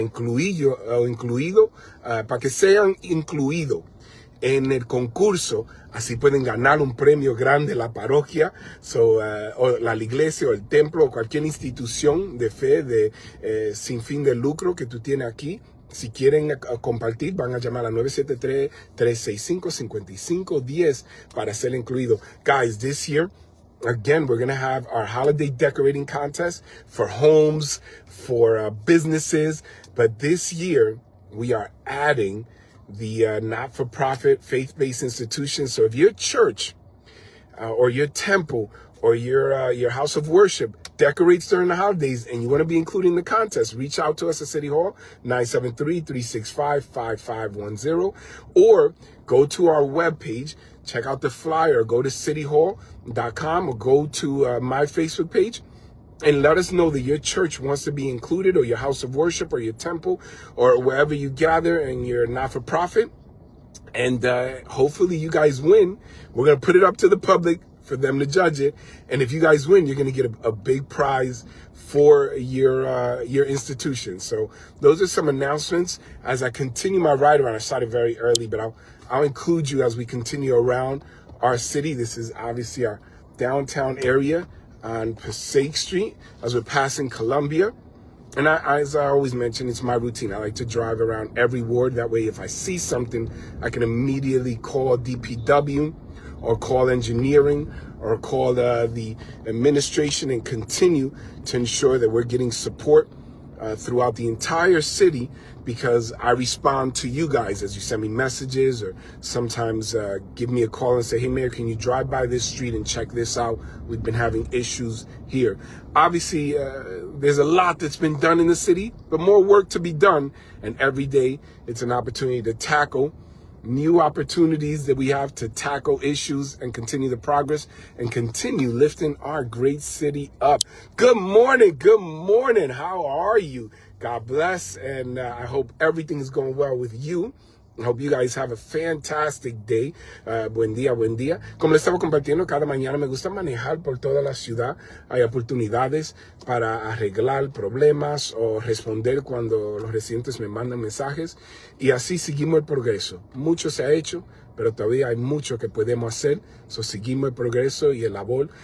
Cada mañana me despierto con nueva inspiración y nueva energía para poder trabajar con ustedes unidos, colaborando. Nosotros vamos a hacer progreso. As you can see, our workers are out. Nuestros trabajadores están afuera en la mañanita limpiando la calle. As you can see, our workers are out in the morning cleaning up the streets, the sidewalk, keeping our downtown area clean. Many areas that we have paved, muchas de las áreas que nosotros hemos arreglado para asegurar que esta ciudad se mantenga limpia. As you can see, sometimes early in the morning, we may find some of the streets are a little dirty. So we come out early in the morning to start picking up the trash, to clean all the corners. Nosotros salimos tempranito en la mañana. As you can see, our garbage cans, our city garbage cans are out. And only if we work together will we keep our city clean. But our downtown area, as I drive around, looks better and better every single day. And I'm so proud of all of our communities in every ward, because as we work together, that's how we make the difference. Sorry, guys, I know it's a little shaky here with the vehicle, just because I have a new phone holder. I haven't been able to adjust it. All right, we have taqueria coming soon downtown as business continues to thrive and grow in our city. Very excited about this as we continue down Passaic Street. I'm just going to stop by here very quickly and make a turn on 8th Street and just stop, see if I can address some of your comments and concerns as our garbage trucks are going around. And I just want to thank the residents that have been putting their garbage in containers as we consistently ask. It's so important, because that prevents obviously rodents or vermin from getting at the trash. It keeps the neighborhood cleaner. But as you go around the city, and I hear so many, more so from people who haven't been here for a while, or haven't visited for a while, they go, man, Passaic looks really clean. Obviously, I always say there's still more work to be done. Not perfect, still more work to be done. But with your cooperation, we're really making a difference. We're really continuing to build a Passaic we can all be proud of, and continuing the work. And I'm so excited and grateful to all of you. Can people park at night by the new police substation downtown? Well, that's a good question, Evie. I just want to share that one of the challenges with that is that we often post police, especially depending on an initiative. We don't always announce the initiatives to the public. So I can't say you can park there, because sometimes you're not going to know when the police officers are going to be there. We're privy to information that you're not, as lay individuals or residents who aren't involved in government work. You don't always know if we have an operation going on. I try to announce or share if there's something that's important for everybody to know. But sometimes we have what are often referred to as covert or undercover work. And sometimes we have very clear and public community-driven activities for the residents to understand that there is constant police presence. So I would ask that you leave the parking available for police officers to avoid any issues of potential towing or having to move your vehicle. Let me see if there are any other questions. Again, good morning to all of you. Good morning, Lucy, and good morning, Maria. Thank you very much. Le quiero dar las gracias a todos los residentes que lo están ayudando a mantener la comunidad limpia. All right, Evie, let me see. I don't see them even working there. I tried to walk in and ask, and it was closed. Yes, because it's supposed to be a center for them to go around the downtown area and then go inside. So sometimes you're not going to see them in there. That's their base. That's where we're recording everything. And sometimes you are going to see them in there. But I don't want them just sitting in there. I mean, it would be convenient. And I always have to balance our resources. I am aware that we cannot have 200 police officers, 500 police officers. I would love to have hundreds and hundreds of police officers all over. It would be great. But that comes at a cost. That does come at a cost. So I want to ensure that we're maximizing opportunities and utilizing our resources as good stewards of the people's money and the resources of the people as we represent the people. So because of that, you may not always see someone inside there, but you'll see them sometimes going around the area, and then they come in as a base to review footage or cameras or things of this nation or nature. And hopefully all around the nation it's occurring. Maddie, you said, imagine if I can clone myself. That's my goal. My goal is that we're all working together to do the same thing. And then we're all on the same page with the same vision of lifting up Passaic, a Passaic we can all be proud of. As we continue the work, a lot has been done and more to come. A lot has been done and more to come. I like that. A lot has been done and more to come as we continue a Passaic, building a Passaic that we can all be proud of. Somebody write that down and remind me of that. I like that. You might see that somewhere. You know, a lot has been done and more to come. So I'm excited about that. But as I was saying, if we're all working together to lift Passaic up, to keep Passaic clean, to keep Passaic safe, we are cloning the very best of community and the civic engagement and responsibility, because we all have a vested interest in seeing our city prosper and grow. So thank you very much for that. All right, guys, as we continue, Evie, I hope I answered that. Yvette, you're always doing something good for the city. Thank you for that. Thank you. We have a great team and a great community, and we're all working together. Veronica, buenos días, por favor. Pase por mi bloque en la noche, no tiene luz. I will stop by Quincy. It's already daytime. When I went out, it was a little darker, but I will pass by Quincy Street and I will check it out right in front of the church on Quincy and Hamilton. And then we'll report that to PSENG. We'll make sure to report that. Thank you, Maria. Good morning. Is the parade still on tonight with the rain that's coming? As of right now, we don't have a rain date. We have tanks. We put lights on vehicles. We have other municipalities that are coming. Rain or shine, it's nighttime. Rain or dry, not a lot of shine except for the lights that we have. We're going to go out. So you're either coming out in your umbrella or you're looking through the window. Okay, es una buena pregunta, María. Gracias por hacerla. María pregunta si vamos a tener el desfile de luces navideñas aunque va a llover. Sí, porque no podemos, ¿cómo se dice? Asegurar que los camiones que vienen de otros lados que nosotros contratamos van a estar disponibles para otro día. Eso cuesta mucho y ya tenemos todos los camiones con las luces puestas, tenemos tanques, tenemos caribanas, o ¿cómo se dice? Caruzas, the floats, caruzas yo creo. Lo tenemos todo lleno de luces, so no podemos asegurar que lo vamos a contratar de nuevo. So si llueve o no llueve, el desfile sigue. So va a salir con tu sombrilla y tu chocolate caliente para entregarme a mí, o lo va a ver de la ventana lloviendo, pero nosotros vamos a hacer el desfile, no importa el clima, vamos a seguir con el desfile. Ojalá que Papá Dios en los cielos lo da un break en la noche y no llueve mucho y seguimos adelante. All right. Ms. Miguel, thank you for being a transparent mayor. We are proud to have you as a mayor. Thank you very much, Miguel. You're very, very kind. And I am proud to serve this great community. But my ultimate goal is to have a Passaic we can all be proud of. A Passaic that we can all be proud of. Building a Passaic that we can all be proud of. So much has been done, so much more to come. So let's continue forward. All right, let me see. G. Greer, good morning. Mayor, continue great work. Thank you very much. A lot has been done and so much more to come. I like it, Maddie. Thank you very much. I think I'm gonna have to pay you royalties if that catches on around.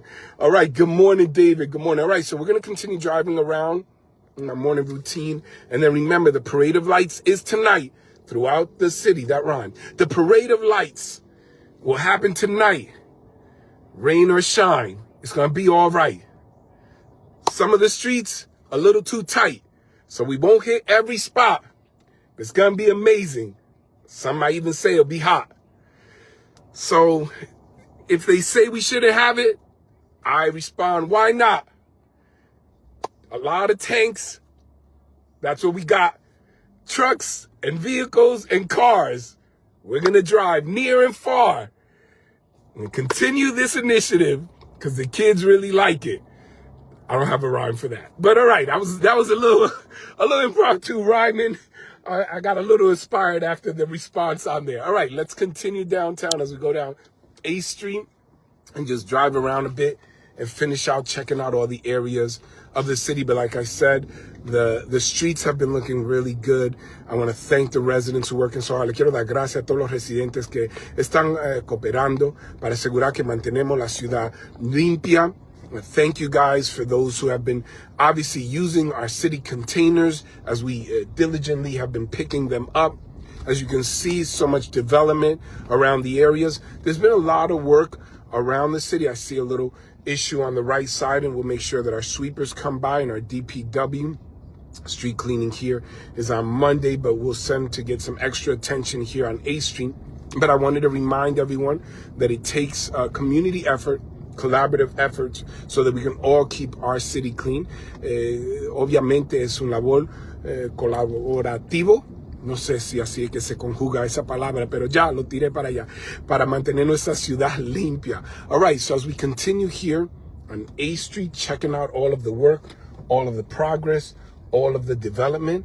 As you can see where the old ShopRite was, right here on 8th Street, they have finished the warehouse. So much work that has been done here. We're very excited as it not only adds to our city aesthetically, it also provides jobs and business opportunity in the area. All right, we're going to continue up 8th Street, go past by 6th Street, continue our drive around the city. I'll just pause real quick because sometimes you guys send me a message and I can't necessarily respond when I'm driving. So I want to give a good example to the children. So let me just ensure that I can read it. Give me 1 second. Little alcalde, I like that. Or Spanish, alcaldito. That's a little, I don't know how helpful that is. Okay, garbage trucks are leaving trails of garbage juice all over the streets. Need to call the garbage company. Alex, that's a good point. Alex, that is a good point. So I have addressed it. Here's some of the response. So some of it is the truck. Some of it is definitely the responsibility or the result of the garbage truck if they're leaking. But some of it is the residents.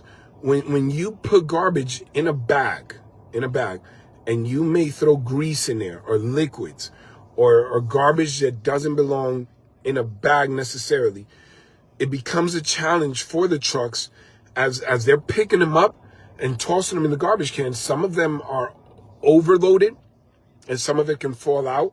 Sometimes if you put your garbage bag out without a trash can, feral cats, raccoons, sometimes vermin, dogs, other animals can come and open it up. So we are addressing it. I'm not sure if it's been an issue that long, but I know that we've discussed it with the garbage companies. So that's why I'm asking everyone to please put your garbage in garbage containers. That minimizes the potential of the garbage bags being opened up at night. That makes it a problem when they pick it up and throw it. And remember, the garbage truck company can't stop and pick up the garbage from the ground. They have routes. They have limited time, a window where they have to address our city pick up all the garbage, and then they have to meet other obligations of other municipalities to make it to the dump site. So if we're working together, but I will address it. Alex está diciendo que hay un problema porque los camiones de basura se le está cayendo basura en la calle. Yo le estaba explicando que es importante poner la funda de basura en los contenedores, porque si lo ponen afuera en funda, a veces los animales, los zorrillos, los gatos, a veces ratones, cualquier cosa que está buscando comida, abre esas fundas y después cuando recogen esas fundas se cae la basura en la calle. Eso puede ser problemático. So I will address that. I will bring that up again with our contractor. But thank you, Alex, for sharing that. Buenos días, alcalde. Un feliz día para usted y todos en este momento. Gracias, Claudia. Otra vez les recuerdo a todos que tenemos el desfile de luces esta noche. El desfile de luces. Si llueve o no llueve, vamos a seguir con el desfile de luces. All right, those of you who have to go to work, I understand. Those of you who want to hang out a little bit, I'm going to continue my tour as we go downtown and check out different areas of our city, just making sure that everything is pristine and as clean as we can keep it, or the community gets mean and then I receive the calls and I don't want to be driven up the wall. No more rhyming. That's it. No more rhyming. Now we're just driving. We're driving because we continue the commitment to be thriving. All right. I'm done. That was the last one. I promise. All right. So we're continuing up A Street, as you can see. And I'll give you an example of what I'm talking about. I'll let the car go by, but I'll give you a quick example. If you see here on the right, sometimes when they pick up the garbage, this car's going to park. If the bags themselves aren't tight, some of the garbage can fall to the ground.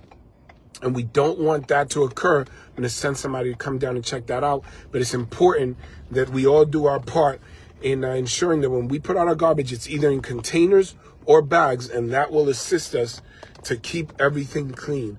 All right, we're going to continue to drive all the way to Wall Street, then Passaic Street, probably go up 6th Street. And as you can see, the majority of our downtown area is very, very clean. And I want to thank our community in every ward.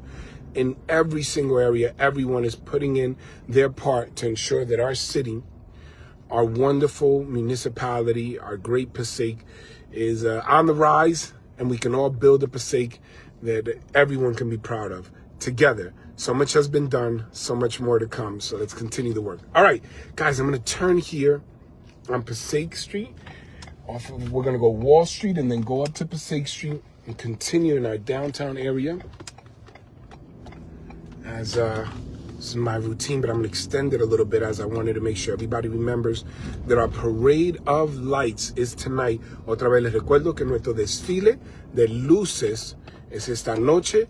Y también I wanted to share with you that the parking meters are free, so parking in Passaic is free until January 6th. Until January 6th, que hasta enero 6 tenemos estacionamiento gratis en la ciudad para asegurar que todos pueden apoyar la iniciativa de nuestra ciudad. As you can see, we continue cleaning with our DMC, making sure that our city is clean.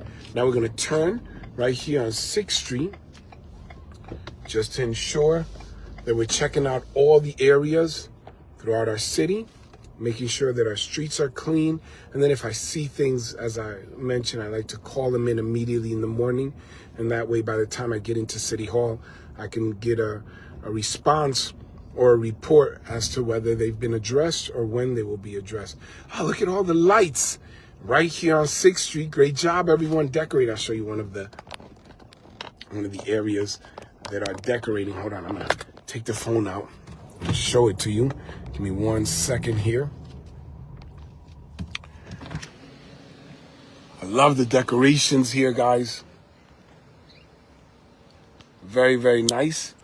Check this out very quickly. I'm gonna show it to you. Beautiful decorations. Let me just pull over 1 second so I can let the vehicles pass by. But I love all the decorations downtown. I remind you that we have our decorating contest. Our decorating contest already. So if you want to join our decorating contest, let us know. Sign up for it to make sure that everybody gets an opportunity to win a prize in your ward. Or again, this year we've opened it up to the churches. So if you're interested in participating with your church or your temple and you want us to include you, we will send our judges to see if you win. También otra vez les recordamos que si está interesado en incluir tu parroquia, tu templo en el concurso de decoración para la Navidad, para los días de holiday, me dejan saber para inscribirlo, para que nosotros podamos traer los jueces allá para el concurso. Yo les voy a demostrar algunos ejemplos del último año, pero estoy muy entusiasmado a ver muchas casas que están decorando. I see a lot of houses. Listen, don't stay behind. Win the contest. Every year, we get the same houses being identified as the top houses, but I think there's some competition this year. This year, este año, yo creo que hay competencia, especially downtown. I see a lot of houses. And this year, more than ever, I've seen an increase in the decorations for Christmas in 3rd Ward and in 2nd Ward. So we're excited about all the potential houses or homes that are in for the decorating contest. Again, we remind you, whatever you celebrate, if you decorate, you're part of the contest. If you celebrate Kwanzaa, Hanukkah, Festivus for the rest of us, and you put the I guess, poll that was on Seinfeld. I'm not sure what you're going to put out, but if you put something out, we'll bring the judges over and we'll see whether or not you have the best. Not me. I'm not judging because then people get mad at me. I don't want that. So I'm going to have objective judges. That's the community. The community will judge and they will decide who it is who wins. All right, we're going to turn up 4th Street. So let's go up 4th Street. And check out 4th Street downtown, where we have road closure and work that's being done as we continue addressing issues in our city. And whether we're working with the utility companies, sewer line repairs, or lead line removal, or PSENG, we continue the work. Sometimes, as I've let people know, we don't always pave every street on the same season, because sometimes there's going to be work that's going to be done, and when work is going to occur, we need to be very careful to not do work and then end up having the streets opened up by a company or a utility company, because then what happens is it defeats the purpose of us trying to maintain our roads and infrastructure investments. Y muchas veces cuando tenemos trabajo que se va a hacer en una calle, esperamos para la próxima temporada para arreglar la carretera, para no malgastar el dinero, porque si hacemos el arreglo en la calle y después viene una compañía y lo abre, lo tenemos que hacer de una vez de nuevo y es un mal gasto de dinero, y tenemos que ser responsables con el dinero de la ciudad. All right, that was 4th Street. We're going to continue up Passaic Street. And as you can see, our garbage trucks are out early in the morning. Again, I remind everyone where you can to please put your garbage out in containers. It makes it so much easier to clean up and pick up the garbage. I want to thank our garbage trucks. They're starting to use cones, as you can see, to better address traffic concerns when people are driving around. But I see that all of the garbage here is in containers, so thank you to the residents. All right, I also want to take this opportunity to highlight and thank all of our amazing crossing guards every day out here, rain or shine or snow. We haven't had much, but they're always out here trying to make sure that your kids are safe. As we stop at the red light, I'll see if I can answer any questions. Karen, good morning. Is the Christmas decoration for all street? Where do we sign up? You sign up at City Hall. I put up the flyer. You let us know your address so we can come by and check it out, or send me a message. Let me know so that we can put your address on, and I'll put up the flyer once again. So I'm going to put up the flyer once again. Thank you for that question. Yo voy a compartir de nuevo el folleto que te dice dónde te pueden inscribir para el concurso de la Navidad de decoraciones. We want to check out your house. Listen, there's a first prize, second prize, third prize. We would hope to give you a prize. Not every house. Some people, you know, they put out a red ribbon on their garbage can and say, Mayor, did I win? And I'm like, no, you were recognized, but no, you did not win the contest. And some people go all out. It becomes like a winter wonderland. As I shared again, we have our DMC workers that go out every morning throughout the city to make sure that they're cleaning and addressing issues around the city and working hard to keep our city clean. So we thank you for not littering. Let's all do our part. All right, we're going up Passaic Street now. We're going to pass by State Street and go all the way up Passaic Ave. As you can see, many garbage trucks are out. One of the challenges for the garbage truck company is that, and I've shared with them, that their time in terms of their route, their schedule, it can conflict with drop-off time for parents, but they've let me know that it becomes really challenging because a few years into my role as mayor, I tried to do overnight garbage pickup, and there was such a response from the community of the noise. But it would be the easiest to do garbage pickup overnight because there's not a lot of cars on the street. Uno de los retos que tienen las compañías de basura, y ellos estaban hablando conmigo que en la noche es más fácil recoger la basura, o sea, después de la medianoche, porque no hay carros en la carretera, en las calles están libres, pero yo hice eso como el segundo o tercer año de mi alcaldía, y lo que ocurrió, los residentes me estaban diciendo, había mucha bulla. Y eso es difícil. So, lo hacemos en la mañana y a veces porque los padres están llevando a los niños a la escuela, se puede ser difícil pasar por la carretera más fácil. All right, we're going to continue forward as we continue our ride around the city of Passaic, and we're going to go up Passaic Street past City Hall.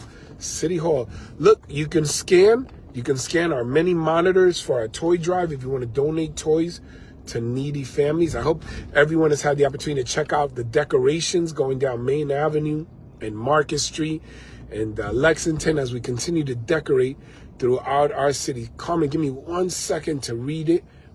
Let me see. Good morning, Mayor. Have a wonderful and blessed Tuesday. You too. Thank you, and God bless you. I hope you have a wonderful morning as well. As we stop here, I'll read. Carrie Grant, good morning. Yes, the decorations are for all streets. Just sign up. I shared how to sign up, Carrie. There's 3 homes on my street. Can I enter all 3 for my neighbors? Carrie, I would love to say yes. The problem is some people don't want to be part of the decorating contest because I'm gonna share the pictures and have the community judge. So we have to let the homeowner decide whether they want to be part of the contest. Look, there's some houses, like this one on Paulison. Oh, I love that house. The one with the beautiful flag, the American flag with lights right on Paulison, on the corner of Paulison and Pennington. It is, it's one of my favorites. Every year, I'm hoping they enter the contest. They don't enter. They go all out. They are the most patriotic of our Christmas decorating houses, and I love it. You know me. I'm all God bless America, flags and everything.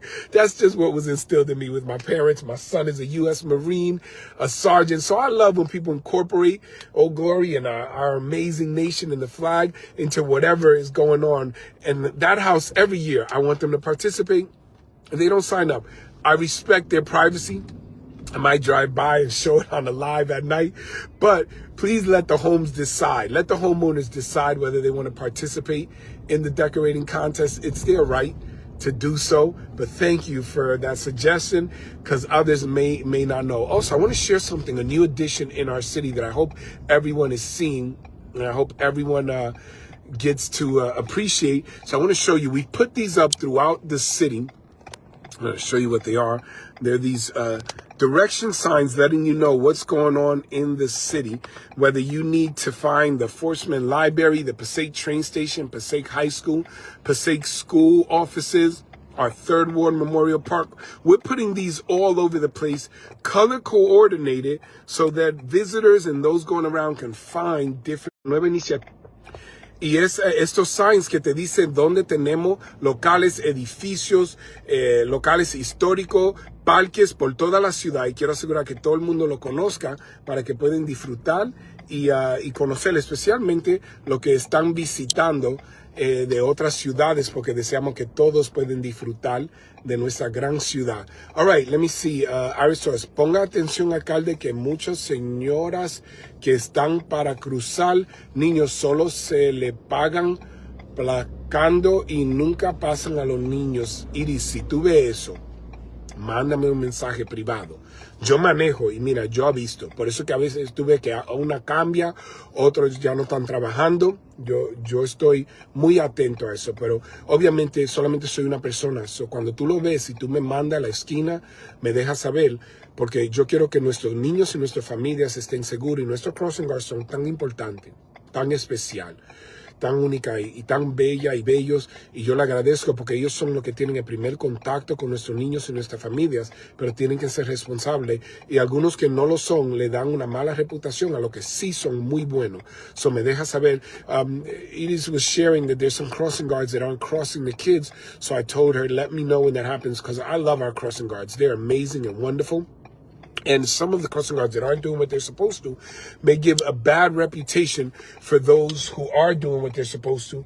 And we have so many amazing, marvelous, and wonderful crossing guards. I think it's one of the most important roles in our city because they're the point of first contact for many of our children, our families.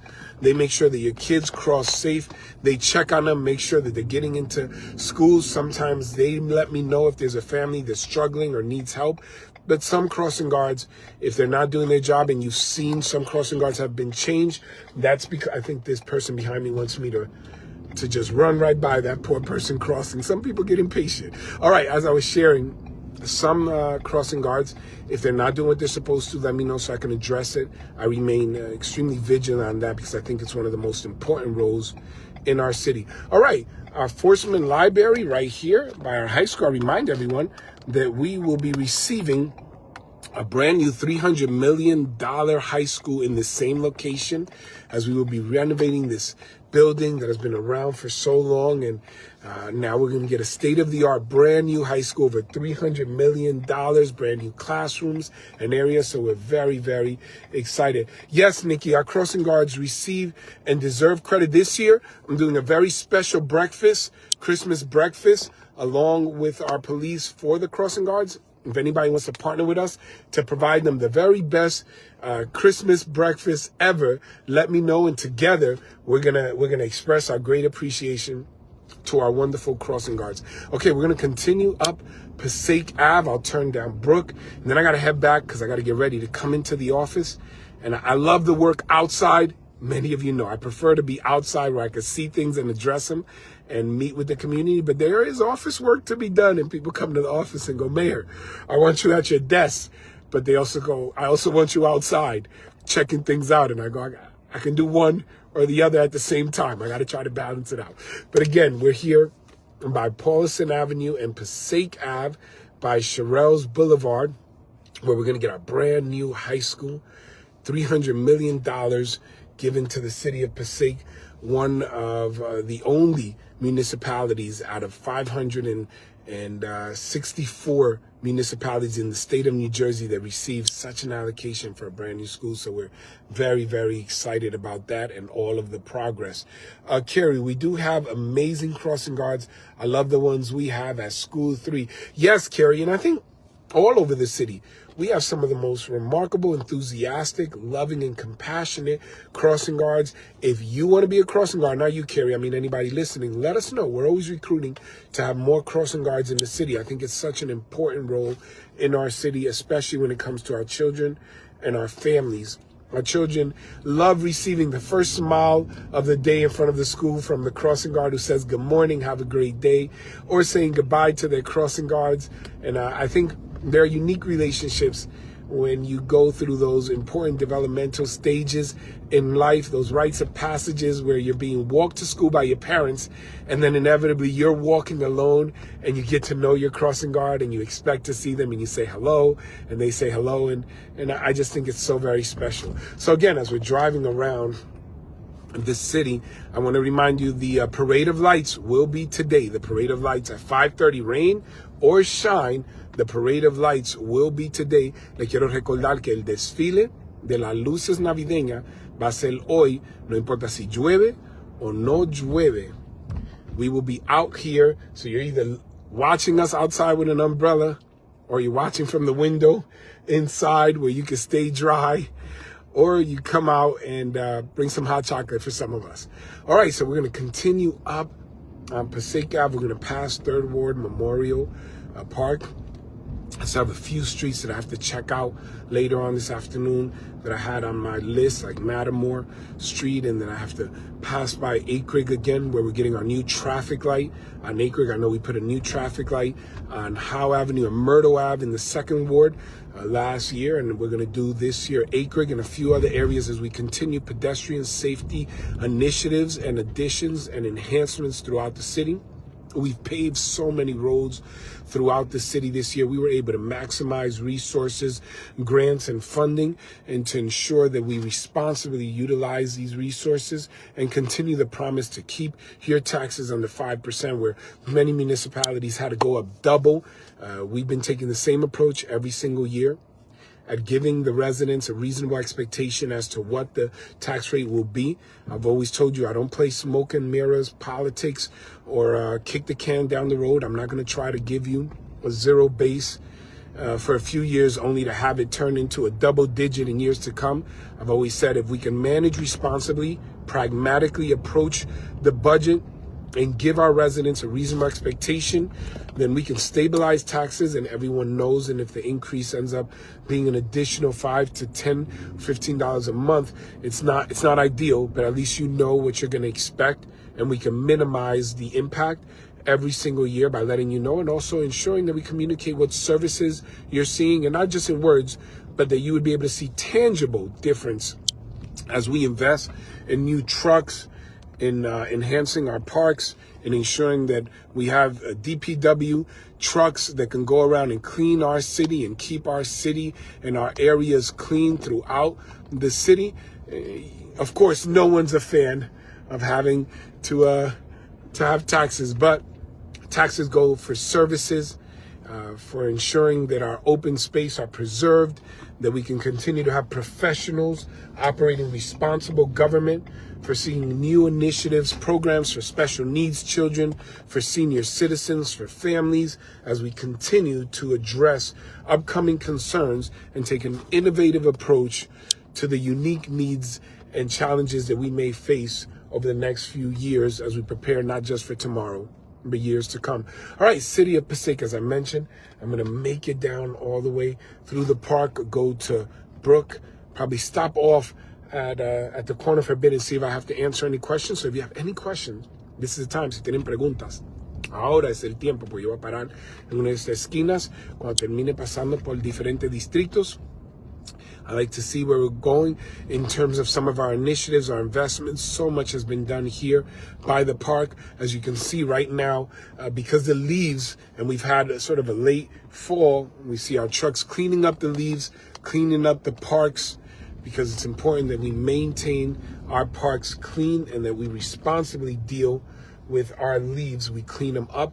I'll show you some of the work that's being done today throughout all of our parks here in 3rd Ward, in 2nd Ward Park, 3rd Ward Park, down by Pulaski Park, by our 1st and 4th Wards, to ensure that we keep everything clean. This is a good time for me to stop briefly and answer any questions, as this road is more conducive for me to stop for a bit.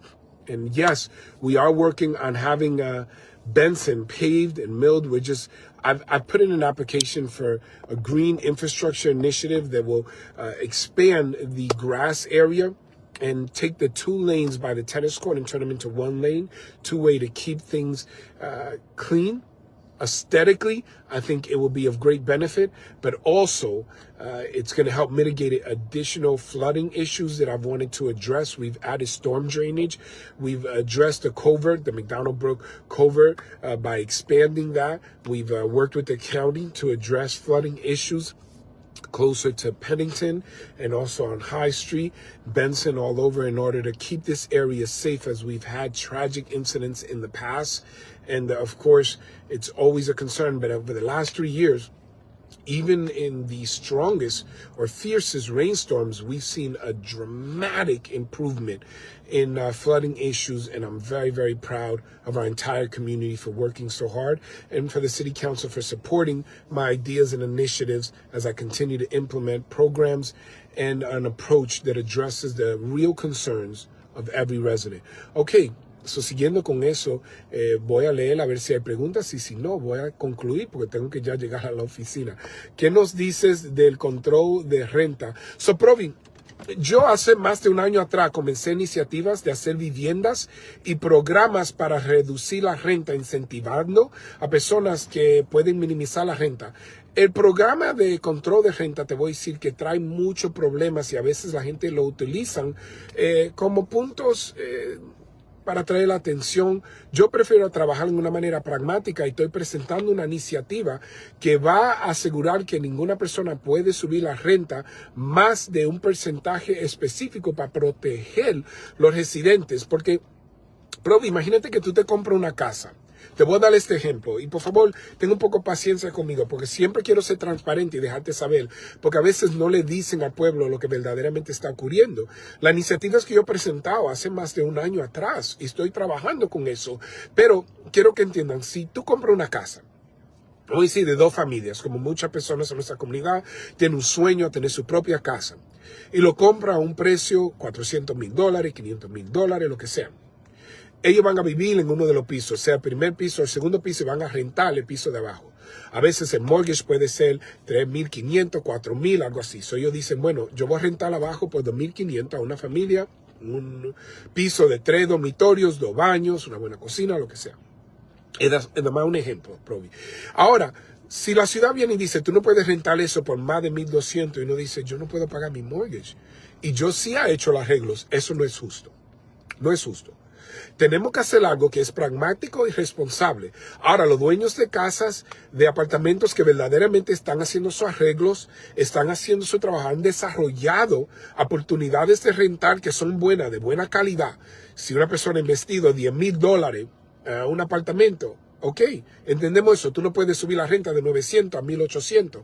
Imposible. Eso quizás debe ser algo de no más de 8% o menos de 10% que tú puedes subir cada año. Eso es algo que se puede arreglar y esa es la iniciativa que yo estoy haciendo. Pero si alguien compra un edificio para $20 millones, como el hospital de la Pennington, y después invierte $17 millones para arreglarlo, y después viene a la ciudad y dice, tú no puedes rentar esos apartamentos por más de $600, va a decir, yo voy a perder mi dinero. Porque el préstamo que ellos cogen del banco, eso viene con condiciones a cuánto tú vas a rentar. Hay gente que son dueños de casas que dicen, acá yo tengo que pagar mi mortgage, mis impuestos, ¿cómo tú me vas a limitar a cómo yo voy a rentar? Hay personas, como en Nueva York, los apartamentos están a $8,000, los apartamentos están a $8,000 por un cuarto. So, vienen gente y dicen, wow, la renta de Passaic está maravillosa, yo puedo pagar $3,000. Y hay personas en Passaic que dicen, alcalde, yo quiero que la renta sea $600 y no más. Y yo digo, se van a ir. Las casas se van a perder porque los dueños no van a poder pagar su mortgage. Los que están desarrollando áreas en nuestra ciudad van a decir, no puedo investir porque la ciudad no me permite. So, mi plan, lo que yo le presentaba al Concilio Municipal, y espero que ellos me apoyen, es poner un límite en cuánto se puede aumentar cada año. Y si alguien quiere aumentar sin hacer arreglos, tiene que venir a la ciudad a pedirle a una junta y la junta tiene que aprobarlo. So, hay un proceso para que nadie pueda abusar del pueblo, porque es justo que el que es dueño de casa puede pagar su casa y puede rentar de acuerdo a la calidad del apartamento o la área que ellos están proveyendo. Pero es injusto que el gobierno venga y le diga a todo el mundo, nadie puede pasar este número, porque eso va a causar muchos problemas. Y muchas veces lo que resulta son dueños que dicen, yo no voy a hacer arreglos porque no hay incentivo. Voy a dejar que el apartamento se caiga, que nada pasa. Mejor pago la multa que arreglar porque no me permiten. Y lo demás, ahí si no queremos venir a la ciudad a desarrollar.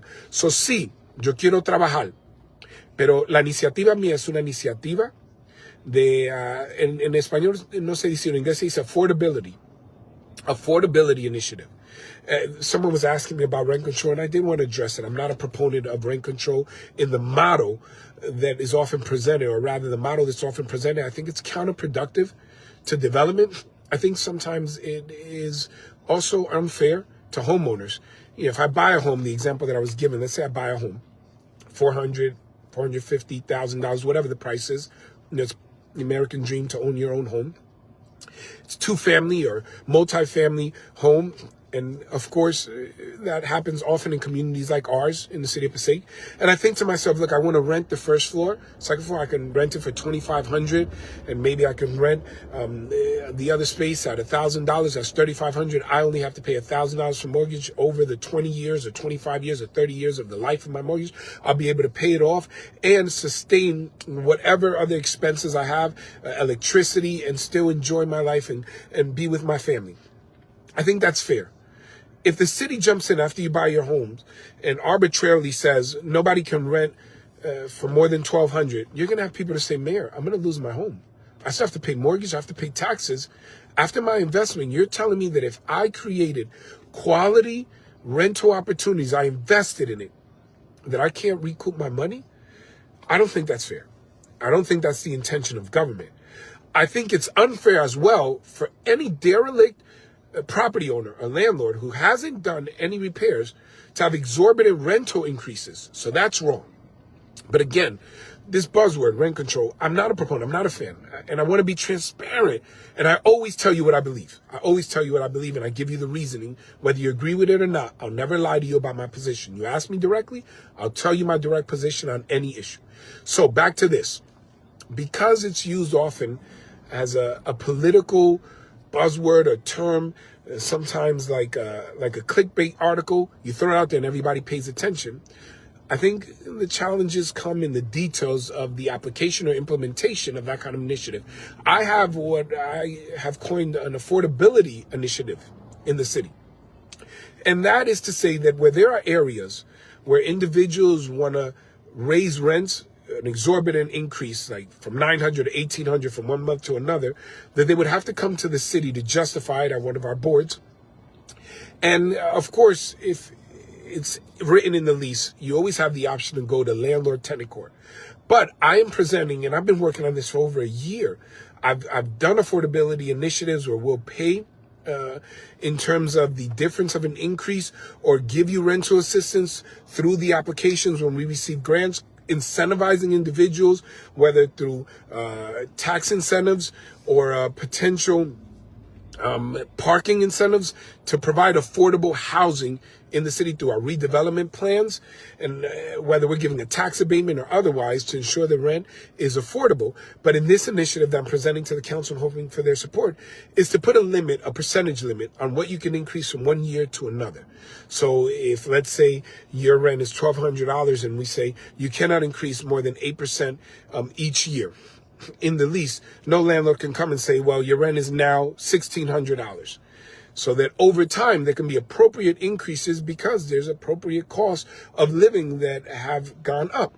And then there's a reasonable expectation of the tenant that they would know what potentially can be increased. But it must be conditional on whatever work you're doing to the apartment. So if you want to increase more, you need to come to a board, and then it has to be objectively considered whether or not it would be approved. I think this is an appropriate and responsible way. But if you just say that you pick an arbitrary number, $1,200 or $1,100 or $800, no one can have rent over $800 in the city. What you're going to get is a concentration of low-income individuals, which, yes, we need to address them all over the city. Derelict property owners and landlords who aren't going to be incentivized to fix or do anything. Developers going, I don't want to invest in the city. And it's going to have adverse and negative effects. So I think there is a responsible approach, Provi. If you're interested more in meeting, look, sometimes people will say, let's just go out and talk about it. As your mayor, I'm always open. You want to come and have a meeting with me in the city? You want me to come to you? I love town hall meetings, especially if you feed me. If you feed me, I'm there. And I'll tell you what my approach is. And I don't look, though I check with other areas to see what works and what doesn't work. I come up with these initiatives. I do my due diligence. I vet them through my attorneys, through our professionals, to ensure that I can take a responsible approach to addressing the concerns of our community. And affordability is a priority.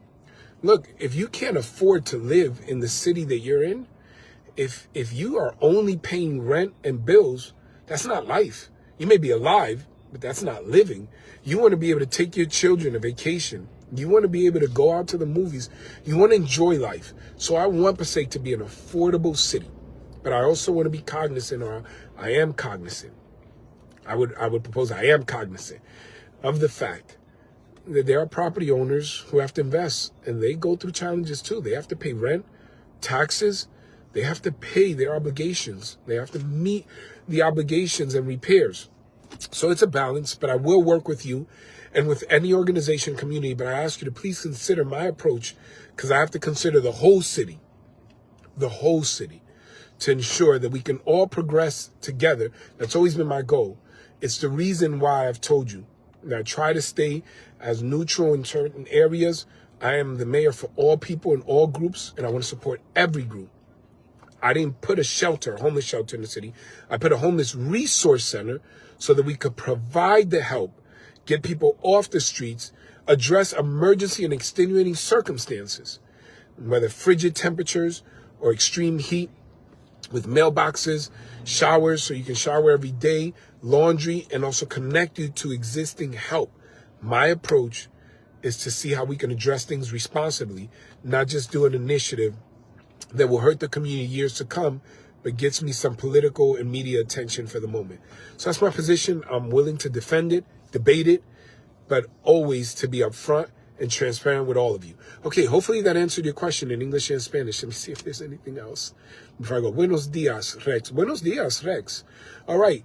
Good morning, Myrna. Good morning. All right. David Rowland, thank you. Okay, Rex, ¿qué se puede hacer con los carros que tienen muchos meses estacionados en el mismo lugar, en el parqueo de Pulaski y calle?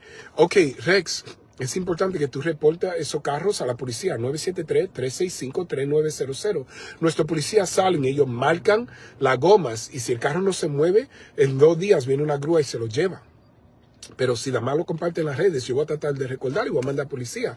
Pero llama a nuestro policía. Yo siempre les digo el número público, 973-365-3900. La policía van, marcan las gomas, y ellos así pueden verificar si el carro se mueve o no mueve. Y después de 1 o 2 días, si no se movió, ellos mandan la grúa y se lo llevan. Y lo marcan como un carro abandonado, pero hay una ley, porque hay a veces que personas estacionan y se mueven de noche y regresan y la gente no sabe que se está moviendo, y no quiero que uno piensa que lo vamos a llevar a su carro si no lo está moviendo cada 10 minutos. So eso es el proceso. All right, Rex asked about vehicles that have been parked for months. I always tell people, call our non-emergency police number, 973-365-3900. Report any vehicle that you may suspect is abandoned or isn't moving for a number of days. Our police will go and they'll mark the tires. If the vehicle doesn't move for over 48 hours, it could then be towed and marked as an abandoned vehicle. Sometimes what occurs is that people move their cars overnight. Some people work overnight, like a midnight shift. And some people say, I never see that car move, because it comes back in the morning when there's no one there, and they park it in the same spot. For us to verify that it's abandoned, there's a legal process, an appropriate approach that we take to ensure that we can justify or have a compelling argument for why we tow the vehicle when we have to defend it in court. So that's the response to that. Hopefully that addresses that question. Provi, recuerda, mi teléfono es público, 973-986-8269. 973-986-8269. Por 20 años tengo el mismo teléfono. No siempre recojo porque me llaman a todo el tiempo, pero si me manda un texto y dice, alcalde, llámame para atrás, yo te llamo para atrás. All right. I was telling Provi, my phone number, my cell phone number has been public. It's been the same number for almost 20 years. I've never changed it. I can't always answer because year after year, I get more and more phone calls every day. But if you text me and say, Mayor, call me back, I will try to get to you. But it's 973-986-8269. I'm welcome or open to have any conversation with individuals or groups to address any issue. And this is my commitment. I've always told you. You may not always agree with my approach, but you'll never be confused about my position. I'll always be upfront and direct about where I stand on any position, and I'll always share my approach with you. Over these past years, very few surprises have occurred. People have heard me say what I'm going to do and then seen me do it. I'll announce there's going to be a program, an initiative, and then it happens. I don't like secrecy. I believe in transparent government, not just as a slogan or a phrase to get attention. I believe in it in terms of practice. I want you to know what I'm going to do. That way you could disagree with it and say, Mayor, I think it's something I don't believe in. I disagree with you. I don't like your approach. but what I hope to gain is your respect to say, at least I know what my mayor is going to do. Look, I get that not everyone supports my approach, but I've always wanted to keep this commitment to all of our residents, that you would know where I stand and my approach, so that even if you don't agree, you could feel confident in your support of me to say, I know where my mayor is going. And because I know where my mayor is going, I know beforehand what to fight against. There's been initiatives that I try to push, and people have fought, and they have been able to get that initiative stopped. But that's because I let them know early and told them. I didn't try to do things behind the scenes. I let them know, and then I go, look, I work for the people. And if the people really want this, then I'm going to work with you, because I never believed in an autocratic style of government. I believe we work together as a people in a democracy where we're representatives of the will of the people. Now, there are areas, let me qualify that, where I may,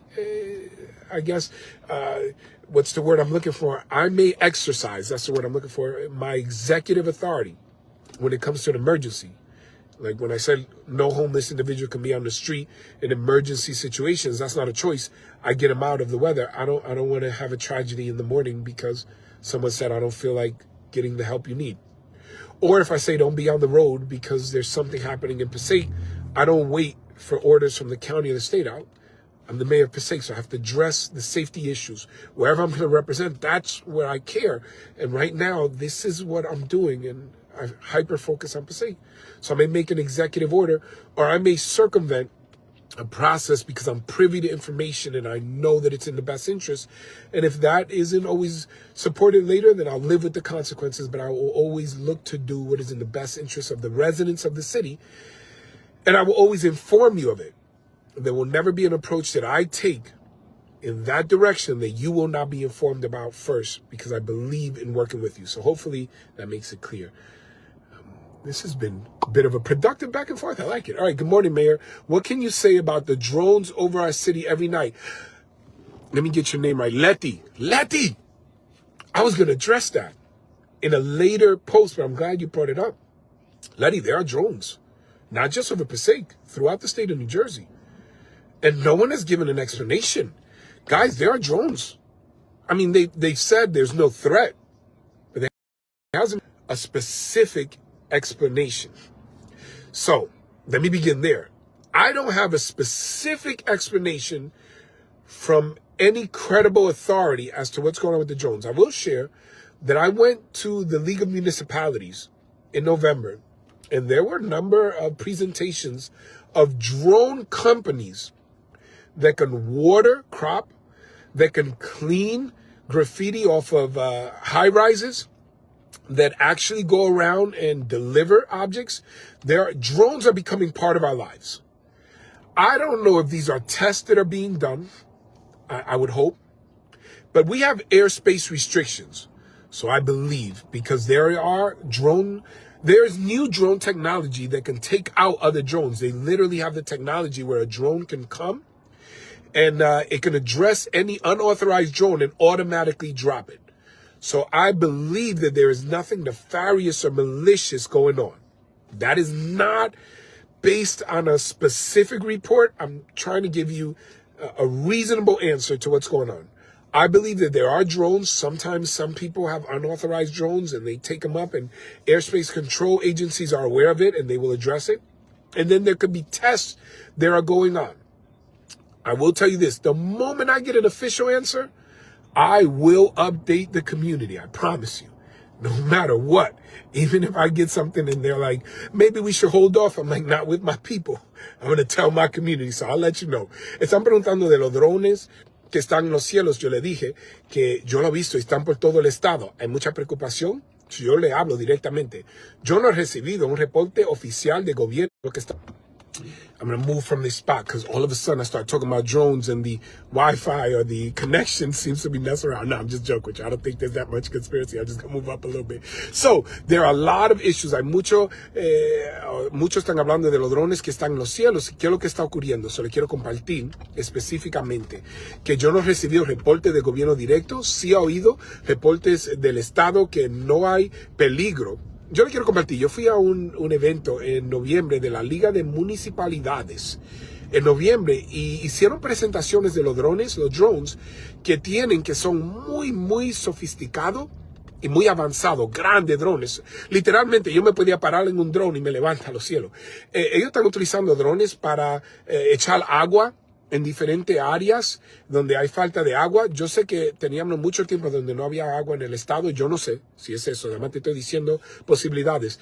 Ahora hay tecnología de los drones que ellos pueden borrar graffiti o lo que pintan en edificios o puentes. They can address graffiti, whether on bridges, high rises or dangerous areas. Ellos también tienen capacidad para llevar cosas a casas. Lo que sí sé que hay agencias que controlan las restricciones del aire. Y si hay personas que sin autorización están en una área en el aire, hay tecnología de los drones de agencias de gobierno que pueden automáticamente bajar esos drones. So, lo que le quiero dejar saber es, yo creo que posiblemente son prácticas, personas que están utilizando estos nuevos drones que recibieron permiso, quizá el gobierno federal o el gobierno estatal o gobiernos que están o le dieron la responsabilidad de proteger nuestros aires, que están haciendo pruebas, pero no creo que hay un peligro, porque tenemos la capacidad de bajar drones si causan un peligro. Ahora, si yo recibo más información, yo lo voy a dejar saber de una vez. Hasta si me dicen, alcalde, no lo comparte, lo voy a compartir anyway. Que digan lo que digan, pero yo tengo que defender mi pueblo. So, si yo me entero de algo, usted se va a enterar de eso, porque su alcalde tiene un compromiso contigo. Y como la lora que habla, lora va a hablar. O el loro, pero la lora trabaja un poco más con mi nombre. La lora una lo compra en la casa y la lora habla, o espera que uno habla. Si yo oigo algo que tú tienes que saber, lora te lo va a decir. No se preocupe. So hopefully I answer that to the best of my ability and honesty. All right. Brenda, I don't know about all the drones, but some of them are from insurance companies checking houses for need of repairs. Yes, Brenda, that's what I was sharing, that they have new drone technology. Some are used for pictures. Some are used for graffiti removal. Some are used for delivery. Some are used for watering. Remember, we went through a drought. I've seen at the League of Municipalities. That's why I go there, to see the new technology. I don't believe that there is an imminent danger or threat, because we have air restriction control by agencies, federal agencies, local agencies that have the technology to bring drones down. In Passaic, when we've had drones to take aerial views of different events, if we go into restricted space, they automatically bring the drone down. So I believe there is technology. If there were any issues or imminent danger or threats, I believe that we would know it. As a government official, there is a responsibility to let government officials. I am a chief executive of the city, so I have not received any updates of any concern, but I will let you know immediately. But thank you, Brenda, for adding that. This is why I love our community. We come together and we address our issues, bring knowledge and information. All right. Letty, they're constantly over Route 21, Passaic Street, and around Aspen. You know what? Again, Letty, I don't want to give you an official answer, but just looking at it from a reasonable perspective. You remember when Google Maps were sending the vehicles with the cameras on the cars, the Google cars? And they were everywhere as they were mapping out streets. If they're taking aerial views of all over cities, it would make sense that it could be done with drones, and we would see a lot of drones because technology has advanced. Again, I'll reiterate, I don't believe there is an imminent threat or danger because of the existence of technology that can bring drones down if they enter restricted airspace.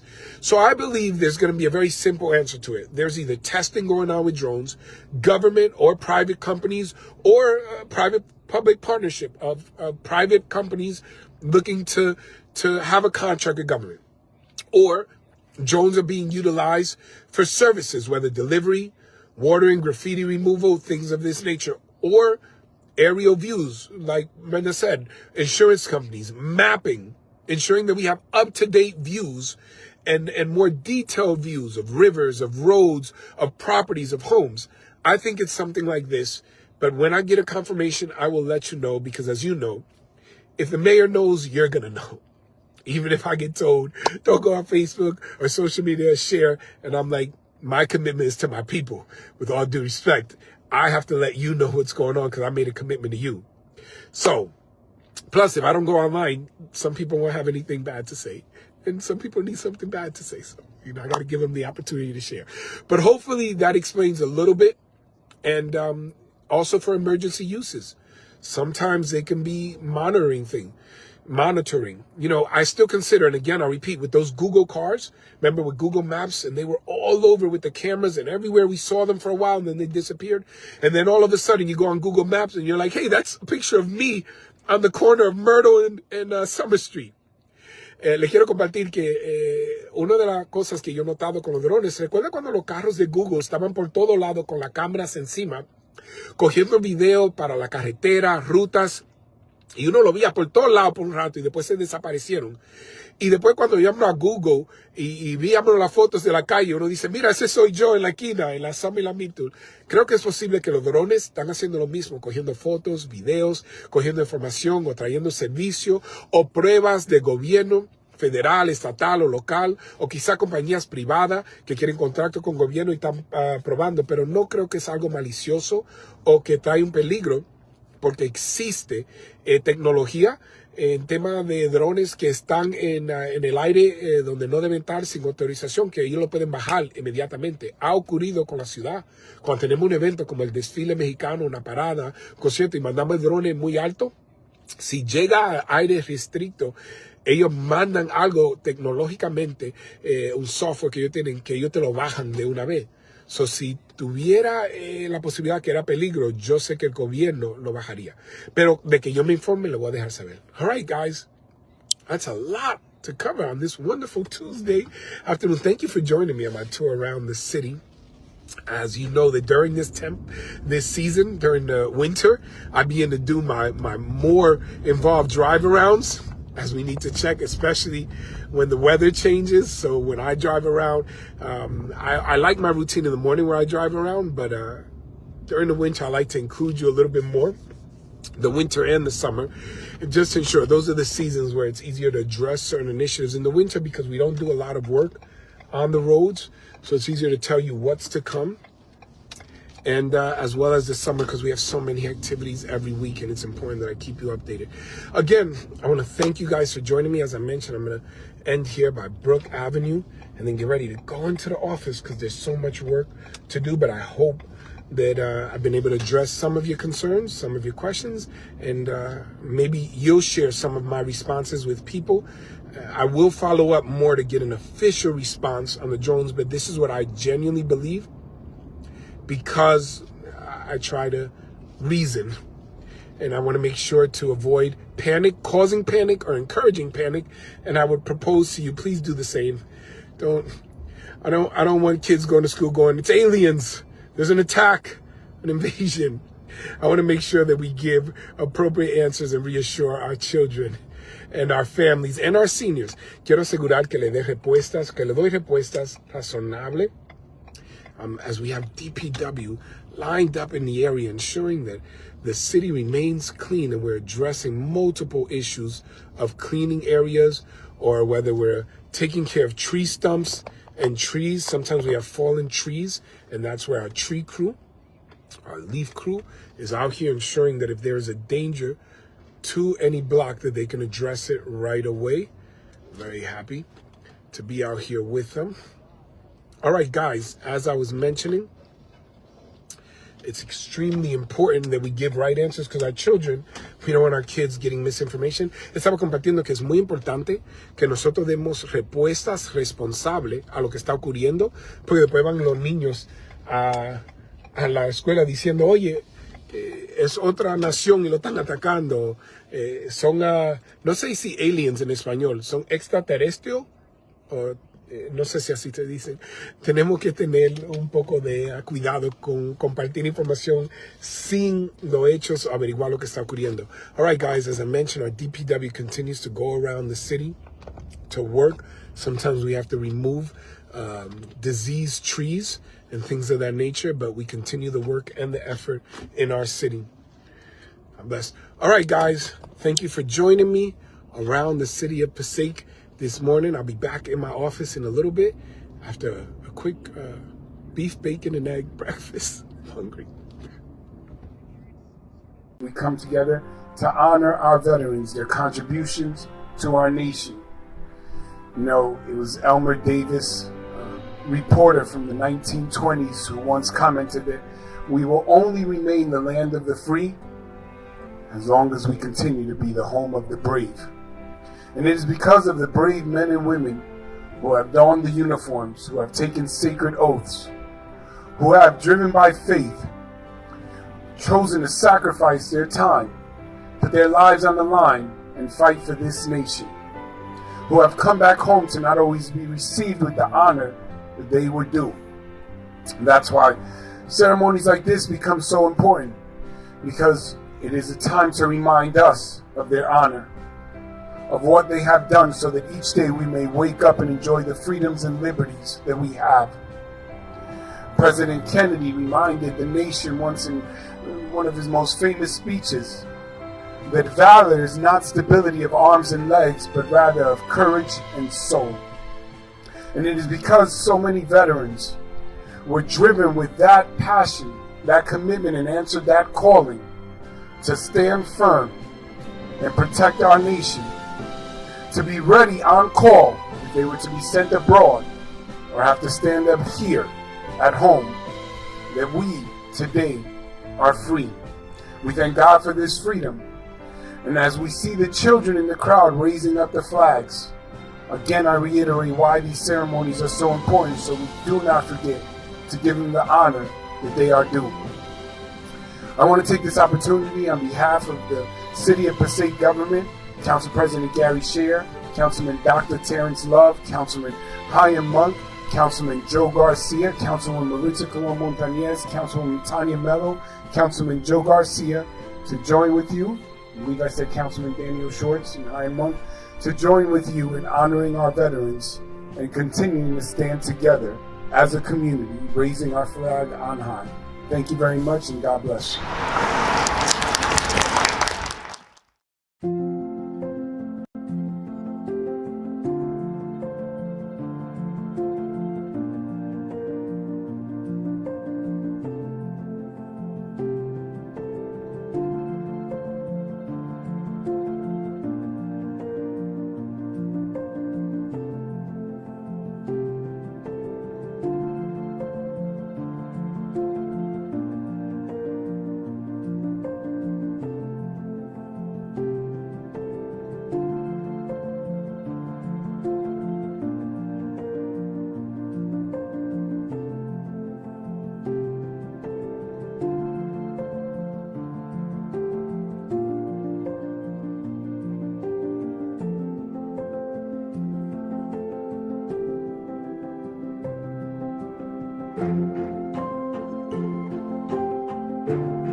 As mayor of the city of Passaic, it's extremely important that everyone please listen to this message.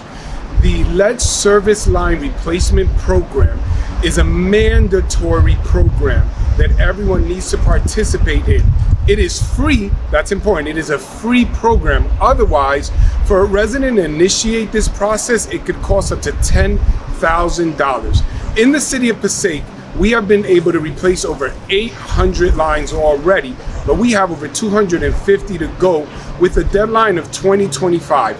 Again, as mayor, I reiterate, it's extremely important, paramount for the safety and health of our community. We want to exhaust every means and resource available besides having to enforce an ordinance and perhaps penalize people. It's this important. This is a safety initiative through the Passaic Valley Water Commission.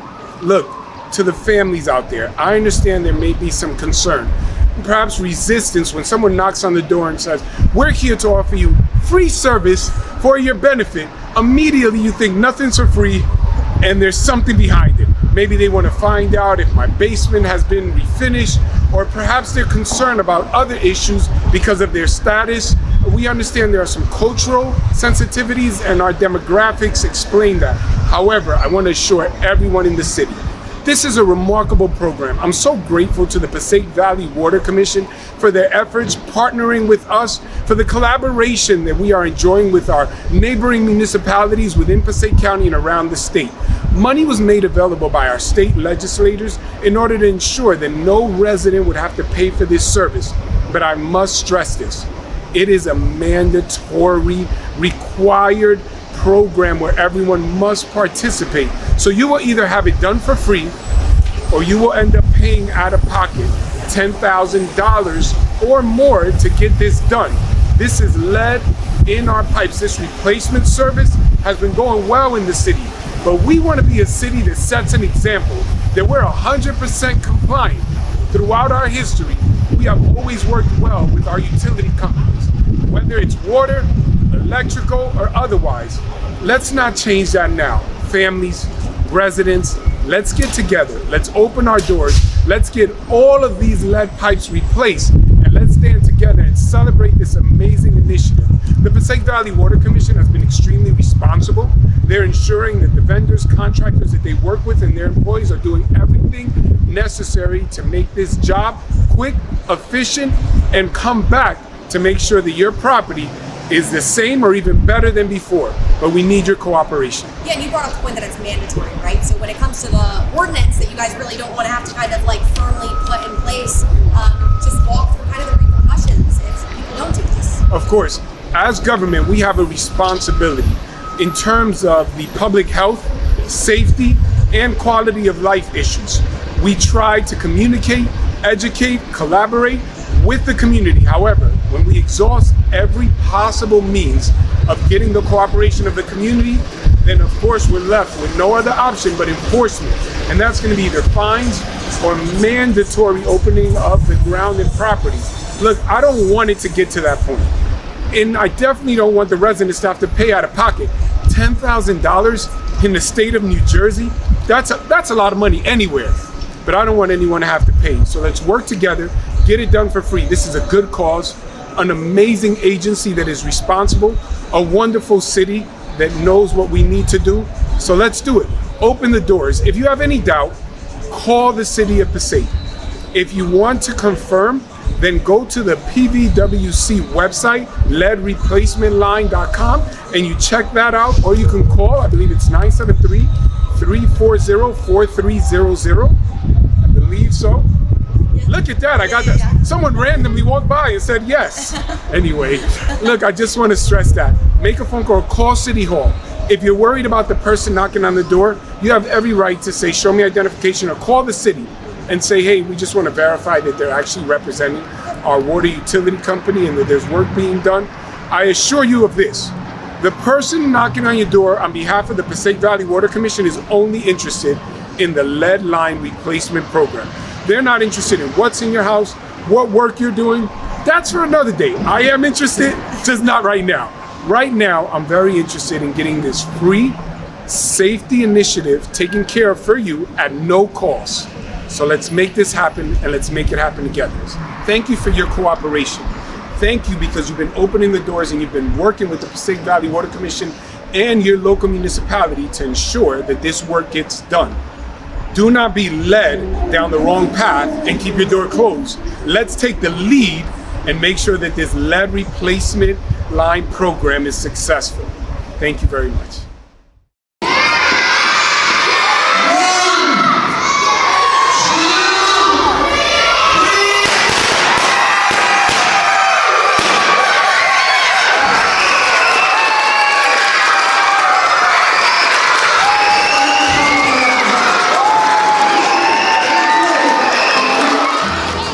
From readers to leaders. You're called the Panthers, right?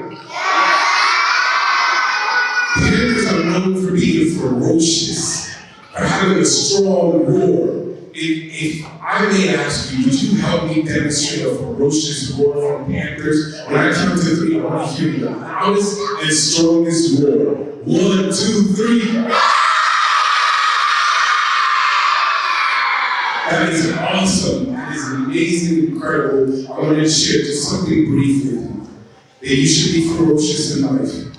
Ferocious as you pursue your education and your dreams. To be courageous, to never back down, and always go forward so that you can honor the work and sacrifices made by those who believe in you, your parents and your teachers, and all those that have invested in making these days possible. You know, as I was sitting there, I was looking at the teachers who are sitting there with the students. See, what an amazing, a remarkable demonstration of what your hearts are every single day with the children. Some of us get the privilege to have microphones, to be in the front of the pictures. And we can recognize when our names are mentioned every single day, not just symbolically, I mean literally. You are there with the students. You lower yourself to their level. You attempt to condescend complex and difficult information and ideas and thoughts so that they can receive and process it. You plant seeds that people don't often get to see the fruit when they come years from now, decades from now. You are so important, paramount to the development of these children during the most crucial stages of their lives when they're most stressful. Most awe-inspired by anything you share with them. It is a remarkable responsibility that you carry. And I want to congratulate you and thank you for your efforts. Dr. Bertrand mentioned the individuals that believe in the mission of this great school, of the I Learn school system. As I was sitting there, I glanced over at your mission, lead to provide high-quality STEAM education in an innovative environment, empowering students to not only meet, but surpass grade-level expectations and succeed in college and in your career. I believe the vision to my right on the panel continues forward to share that you want to take a holistic approach, emotionally, socially, behaviorally, to develop children who will succeed in college and career and have inspired lives. Inspired lives. I believe it's John from Providence Bank who mentioned being inspired to not just talk about math or science, social studies, but to be inspired. I remember also reading the quote that stated to me that not everyone who is alive is living. To have an inspired life as it reads in the vision means to approach every single day with purpose, driven to make a difference, to do something special. Every single one of you, if I may come down like your teachers, share every single one of you as students have the ability to make a difference, to change the world, to do something remarkable, whether it's with your smile, or studying, or helping someone out. Maybe not just with words, being there with someone, putting your hand on their shoulder, encouraging them, seeing another student that feels lonely, and maybe they're new, and you come by and say, I'll be your friend. Do you want to play with us? Bring them into your group. With every little act, you make a difference. And those differences combined come together to change the world.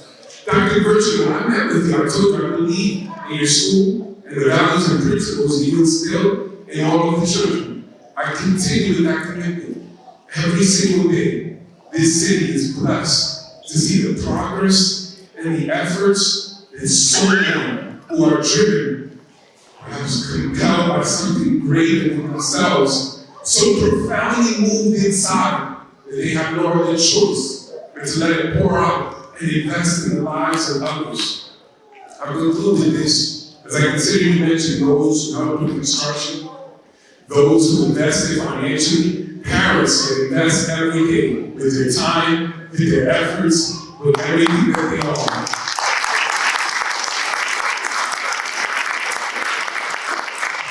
To every visitor I imagine for preparing delicious food, I love working with them. Imagine, if you will, those who were doing the work, construction, the painting, making sure that everything's up to code. Imagine if on the day that the work began, we only found one person. They say, yeah, we're gonna renovate the whole school. We're gonna make it ready. You would have some doubt. In fact, it's unrealistic, preposterous, I imagine. Because there's no way one person can do it alone. It takes a lot of individuals skilled in many different areas, whether architects, whether those who are going to design, those who can see something that's not there, those who are going to paint, those who are going to make sure that no corner is cut. I commend and thank those who put the work in because they knew it was more than just a building, but a home for children to educate and develop. Back to the point, if you consider, you cannot just be one person. As mayor, I'm often credited with the success of the city, but there's no way that this city could succeed, could rise, could continue forward in progress, if not for the collaborative efforts of every single individual, from parents to educators, to professionals, to investors, those who bring financial support, those who volunteer hours, those who cook the meals for our children. Without the collective efforts of everyone, our city cannot possibly succeed. You know, our media czar director here, when they came to the school in second grade, he remembered it as he was walking through the halls and said, "This place looks amazing." Look at that. Someone who actually walked through these halls years ago, decades ago, maybe it's not that old, just a little while, I was going to keep going. Just a little while ago, was personally impacted and encouraged and inspired, as John said. Inspired. Because he said these kids are going to get a remarkable education. You know, I love the fact that the A was added to STEM. I remember reading STEAM, but it may still pronounce STEM, because arts is so important in education. And I'll finish my words with this. Mr. Burge, Mrs. Johnson, all of the faculty, to the board, our president, parents, and all the partners. I'm so glad you guys mentioned Mrs. Johnson, Mr. G. Sabo for hitting me work. We make an art out of serving, out of educating, out of helping these children develop. It is truly the most remarkable masterpiece that any city or community could create.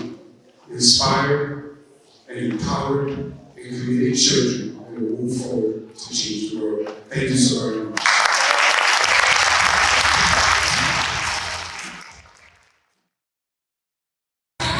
Hello, City of Passaic. We're still here in the park. Hola, Ciudad de Passaic, Nueva Jersey. Todavía estamos aquí en el parque disfrutando la fiesta navideña en el Parque de los Patos. We're still having a wonderful holiday party right here, celebrating Christmas at 3rd Ward Memorial Park. Come on by, I'll show you. A lot of families still coming by, still showing up. We have hot chocolate, we have popcorn, we have a lot of lights up, we have pictures with Santa.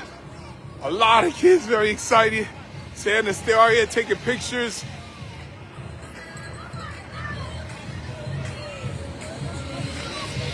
There's still ice skating going on.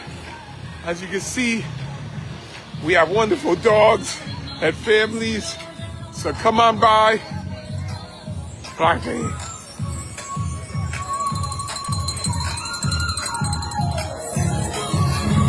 We have Christmas pets. Check out the Christmas pets out here, live. Come say hello. Who's that? How are you? All right.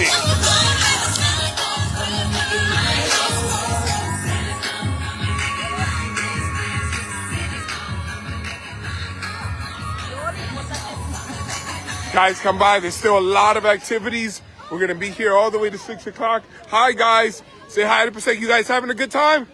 All right, great job. Did you enjoy it? Excellent. You can still get your ice skating. Yeah. Say hi. Say hi. Say hi to Passaic. Hi. All right, guys, we're going to head over here. Let's check out the tunnel of lights. Hi, guys. Hi. You guys having a good time? You having a good time? Great seeing you. How are you? All right, guys, we're coming over here. Target, hi, guys. Hi. As you can see, a nice little tunnel of lights coming in here. So you get a nice picture. Hi, guys. And we're coming through. And then you can see there's still lines for popcorn. I got one son. My sons are here. Yoel, Zamar, say hi. How's your hot chocolate? Is it good? Is it good? Yes, you got to hold it, kiddo. Hold it for a second. All right, you're going to grab up some popcorn? Yeah. Guys, you having a good time? Yeah. All right. We'll show everybody this. The bouncy houses. We're still here by the Boathouse Cafe. Hi, guys. So this hola, hola, saludos, saludos. As you can see, there's so much. Even the Heights is having a great time. We even allow Yankee fans to have a good time here. Look at that. With the Yankees. So we're having a wonderful time here. Come on by. On a great time. We have a lot of families out here. So we're going to be here till about 6 o'clock, guys. Estamos aquí hasta las 6. They're still giving out hot chocolate and candy. Hi, guys. Have a good time. Estamos pasando un buen tiempo aquí. Gozando mucho. Vengan aquí a celebrar. Diane has given out 587 cookies in the past hour. For every cookie she gives, she eats one. Look at that. Por cada galletita que ella da, ella se come dos. For every cookie she gives, she eats two. Guys, I've been counting. We have so many more cookies. Look, they're all gone. Diane keeps eating one. All right. Thank you. All right, guys. So we're having a wonderful time here. As you can see, families are coming in and out. La familia está viniendo. Check out all of the activities as we continue with our celebration and holiday in the park. Right here in the great city of Passaic. All right, bye. Good morning. My name is Gary Scher, and I have the privilege to serve as president of the City Council of the City of Passaic, as well as to serve the city and the rest of District 36, along with my colleague, Assemblyman Clinton Calabrese. Assemblyman, thank you for being here. So I wear two hats, but in reality there are more than two, as we all seem to do here. Let me first welcome you on behalf of the city, on behalf of Mayor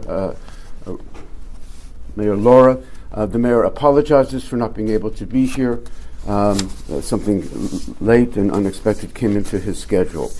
The program this morning is extraordinarily important for any number of reasons, but let me tell you the most important reason, and that is, in fact, I can give you 19,000 reasons. The 19,000 represents the number of seniors that we have in the city of Passaic. We have an extraordinarily large youth population and an extraordinarily large senior population. Passaic's population base is figured at 70%. 70,000, so 28.9% is effectively in the senior category. This program provides and will offer paratransit and microtransit to the whole area, which is extraordinarily important.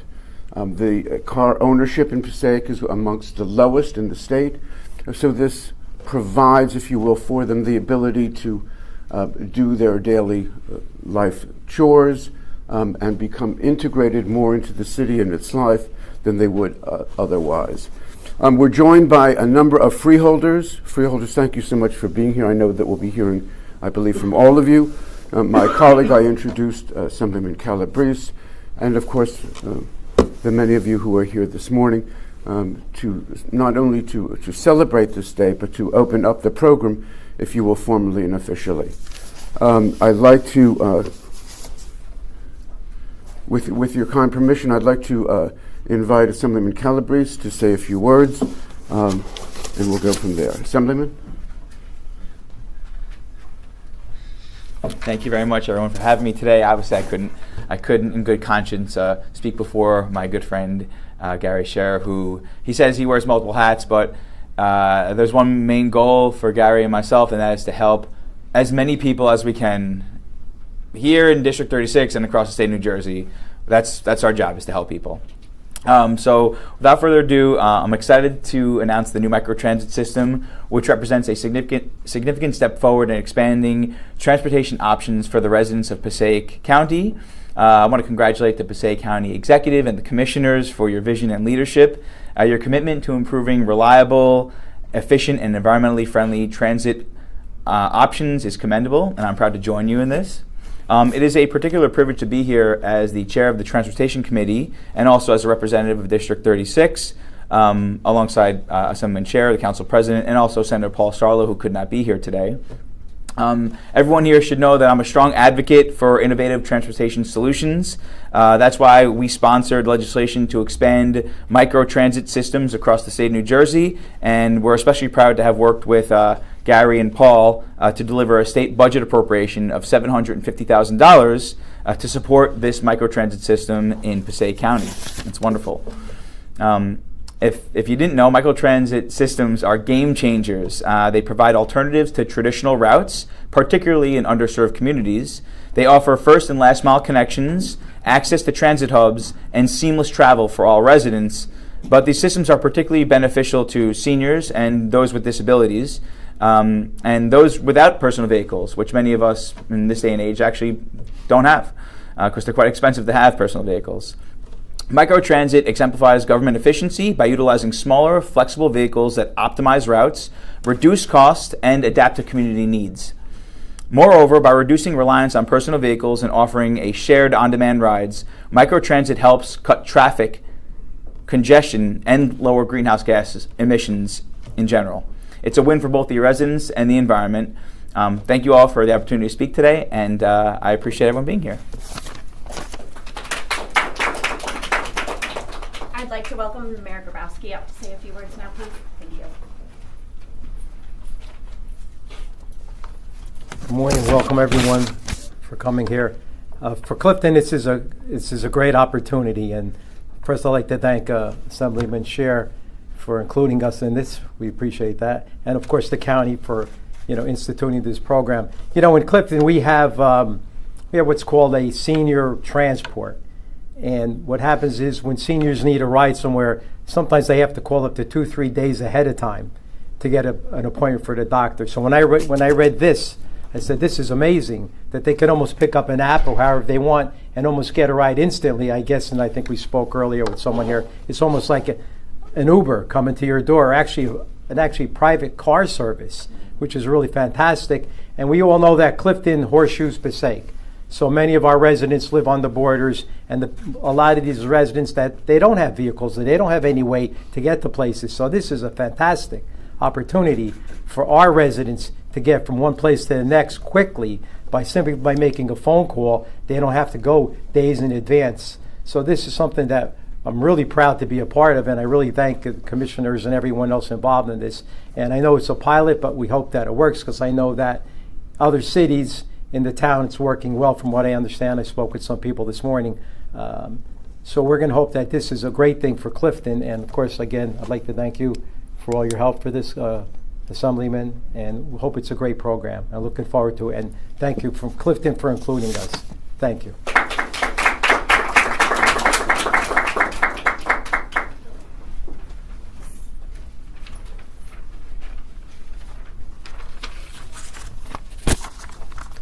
So once again, I'd like to welcome, on behalf of Mayor Laura, everyone to the City of Passaic.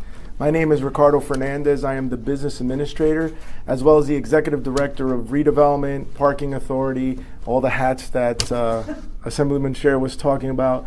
So the Mayor has been focused on multimodal forms of transportation since he came into office, and I've been proud to work with him on making this happen. This is a critical component for the City of Passaic. As Assemblyman Scher stated, we have one of the lowest car ownerships not only the county, but the state of New Jersey. So being able to get our seniors to essential services is critical for a city such as Passaic. But because we don't just stop there, it's going to supplement and be a great addition to all the other things that we've been doing. We do have the county paratransit that services our seniors. We are proud for the first time to unveil to everyone here that we have a free shuttle service that we hope to open next month, providing free service to our residents that have, again, one of the lowest car ownerships within the city, as well as early next year, we hope to open our bike share program so that our residents can also ride their bike to and from their essential services. I think the critical component here is getting our residents that don't have vehicles to essential services, such as doctor's appointments, just something as simple as going to a local supermarket to get their goods that they need every day. That has been something that the mayor has focused on, along with the city council. We want to thank you once again to the assemblymen, to the county commissioners, to our sister city of Clifton, who we work so well closely together to make this happen. We can't be prouder of what's happening within the county of Passaic, and we look forward to continuing this growth, and we are extremely happy that the county moved this initiative forward. So again, on behalf of Mayor Hector Laura, thank you all for being here, and thank you again for including us in this program.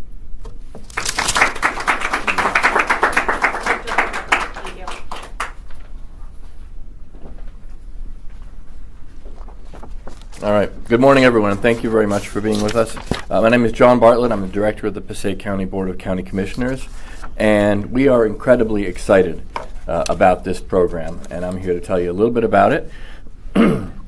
This is Passaic County Move, and it should launch in around mid-2025, focused on Passaic and Clifton as a pilot project.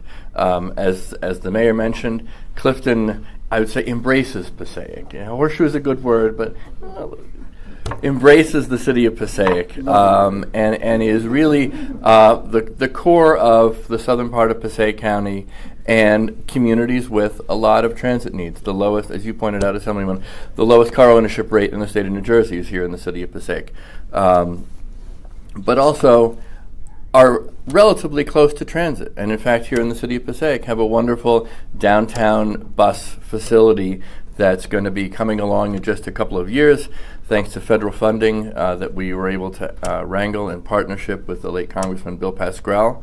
There are a lot of chances to connect to and through Passaic and Clifton, but as somebody used earlier the phrase first mile, last mile, I can say, having come on the board of the North Jersey Transportation Planning Authority, NJTPA, about 12 years ago, that when it comes to transit, that's the real bugaboo.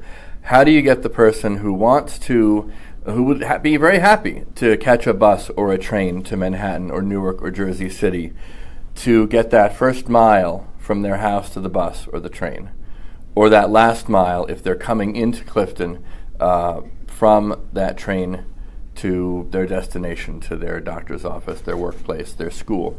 And that's the challenge, because if you don't have a solution to that, you're just going to hop in your car. So when we talk about microtransit, we're not just talking about consumer convenience, we're talking about congestion. We're talking about the environment. We're talking about cost to families of gas and wear and tear on the car, and just the production in a family with one car and multiple breadwinners of figuring all that out. All of that becomes easier when we can provide a system that lets people answer that first mile, last mile challenge in a way that works for them and for their families. So in the modern era, and you've been watching it kind of live here on the screen, it's all about the app. It's all about the chance to grab your smartphone, tell it where you want to go, and that's within City of Passaic, City of Clifton together, and a 2-mile radius around. Wherever you may want to go, whether it is all the way to the doctor's office or shopping or what have you and back, or whether it's that first mile, last mile connection. You access it on your phone. It uses smart routing. It uses the support and subsidy of the county to make it affordable for families.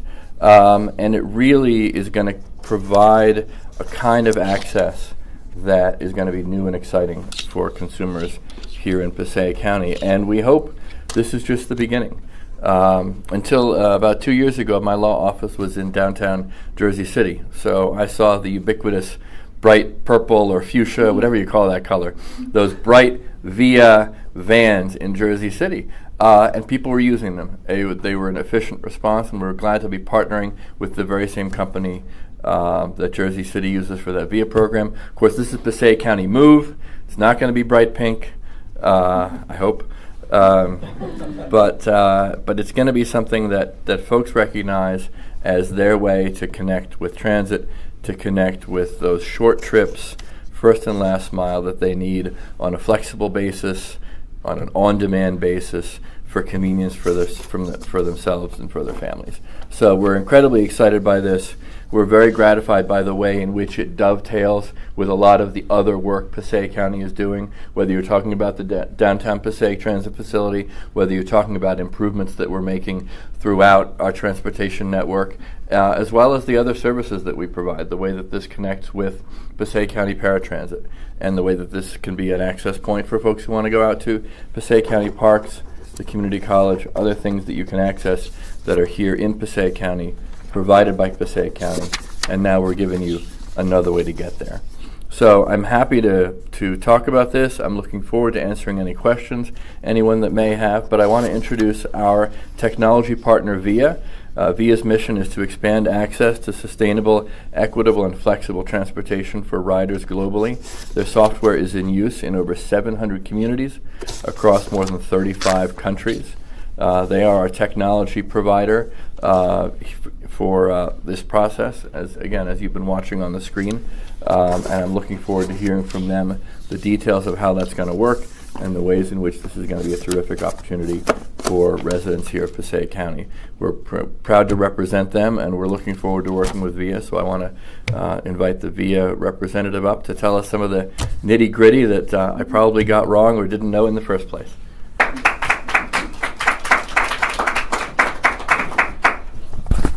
Hi, good morning, everyone. And you didn't get it wrong at all. I may not even need to speak given what you presented, so thank you very much. And thank you very much to all the county and city officials here for having us here today. My name is Eric Gardner, and I lead East Coast Partnerships at Via. We're the transit technology company that will power the Passaic Move service. And on behalf of the entire Via team, we're incredibly excited to partner with Passaic County to bring Passaic Move to this community.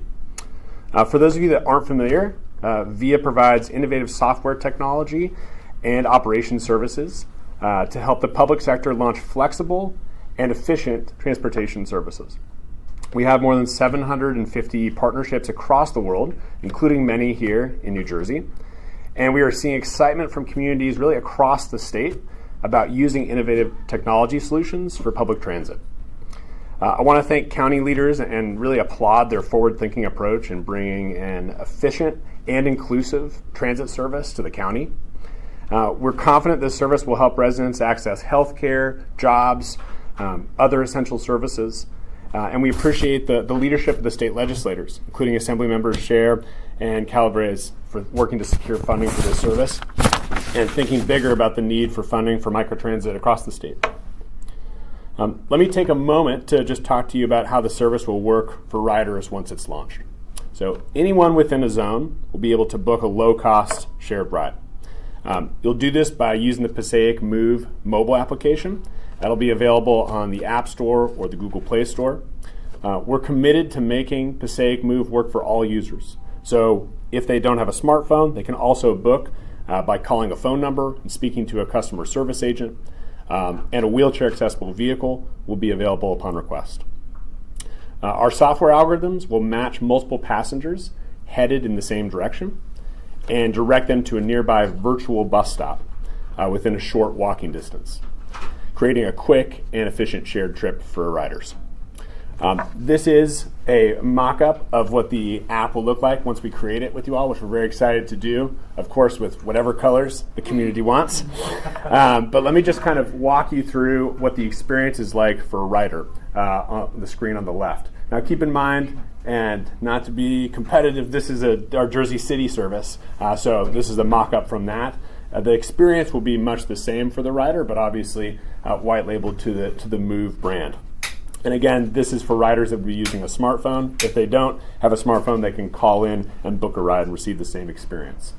So they have downloaded the Passaic Move app, and they have opened the app, and the first thing they'll do is indicate within the zone where they'd like to be picked up. In this case, it's a municipal complex. Then they'll choose the ultimate destination. They can put that on the map, or they can choose from a couple of shared locations. It could be an intermodal hub, such as Journal Square. Pick where in Journal Square they'd actually like to be dropped off. And now the algorithm is looking at all the other passengers that might be going in that same general direction and grouping them and putting this rider on the best vehicle for that shared journey. As you can see here, they're given multiple options, including, if it's pertinent, connections to and showing fixed route public transit options as well. Very important. Once the rider confirms that they'd like to take that ride, the algorithm then puts them on the best vehicle for that journey and gives them information about when they're going to be picked up, who will be picking them up, and gives them visibility into where that vehicle is. This is the experience for the rider, and we're extremely happy to bring this to this community. Thank you again, and I'm happy to answer any questions you have afterwards.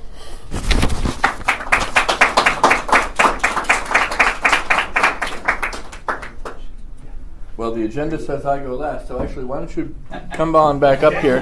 We'll let folks ask any questions that they have, either of us from the government side or the VIA tech piece. And thank you all very much for making the time to come out and be part of this. I think it's an exciting partnership. I think it's another example of how really all the levels of government working together can do extraordinary things. Obviously, we can't do any of this without our state partners. The connectivity that this gives people access to, as I mentioned, is very often federally funded through NJTPA. And obviously, our local partners are how we figure out where to go and where the need is. And I think we do extraordinary stuff together, particularly here in the cities of Passaic and Clifton. So, if I can just add, Director, this is an exciting project for any number of reasons. One of the most interesting to me is the integration of services between all of the partners. The county, Clifton, Passaic, came together with this program.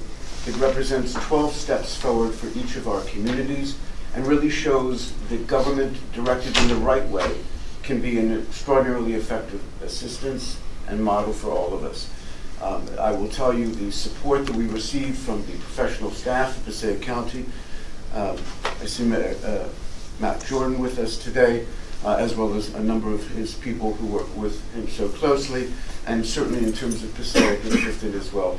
Government can work together extraordinarily.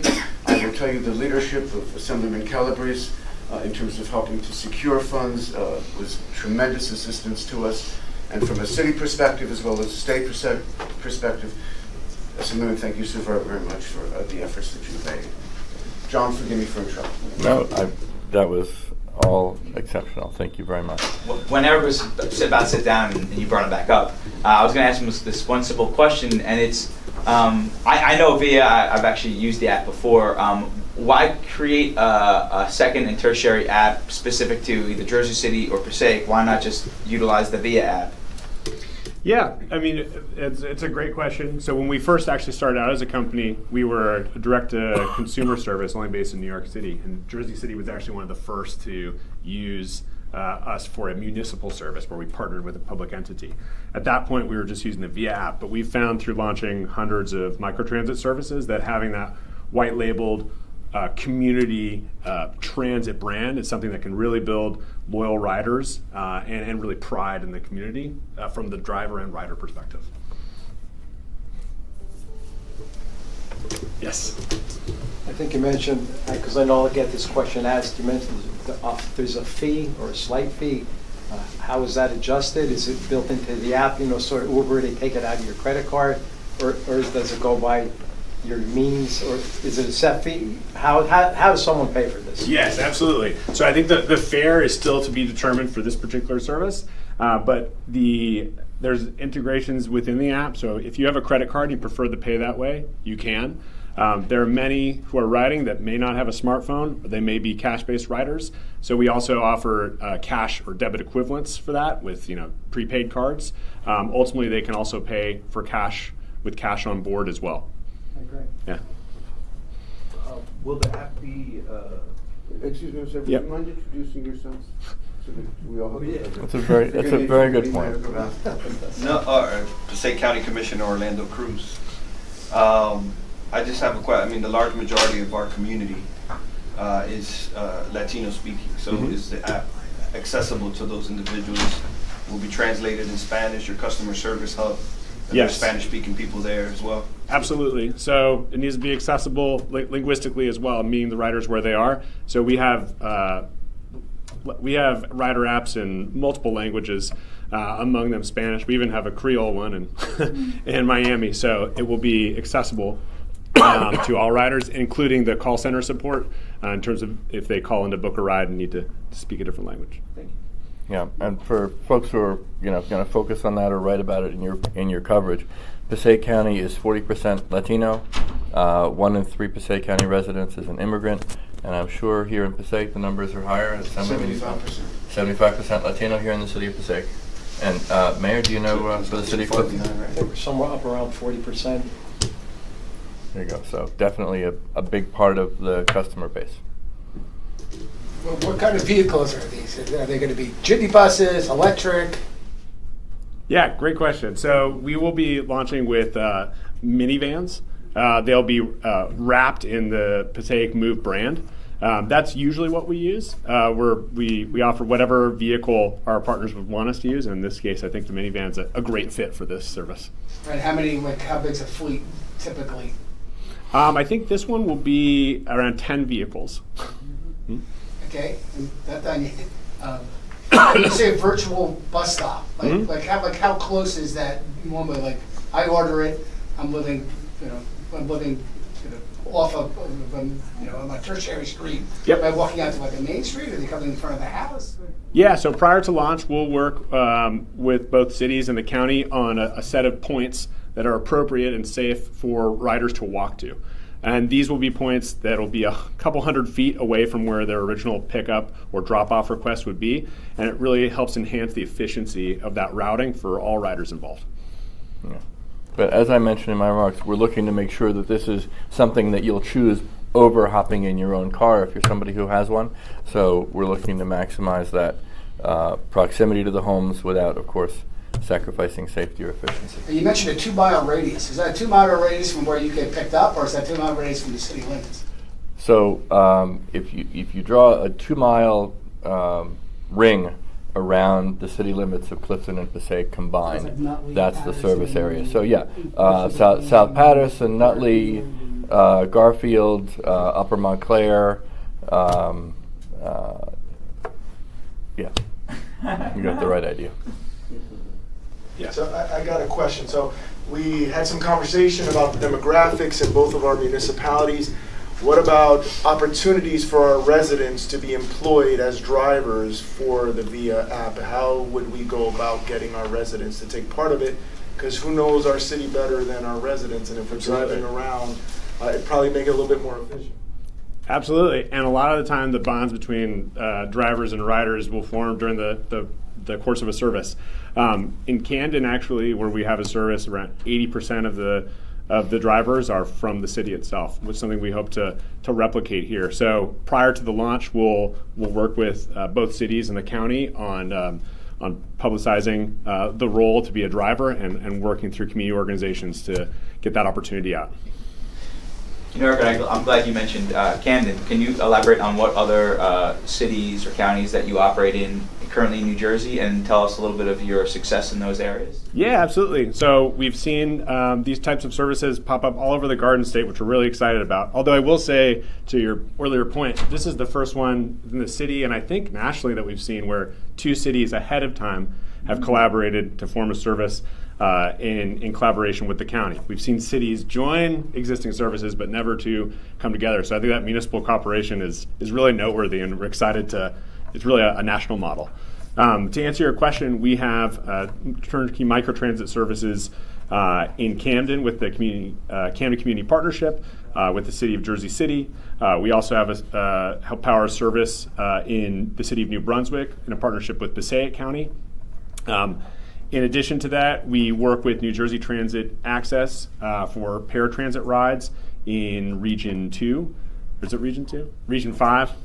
Sorry about that. And we also work on paratransit software with Cumberland County. Got a budget? What's that? Oh.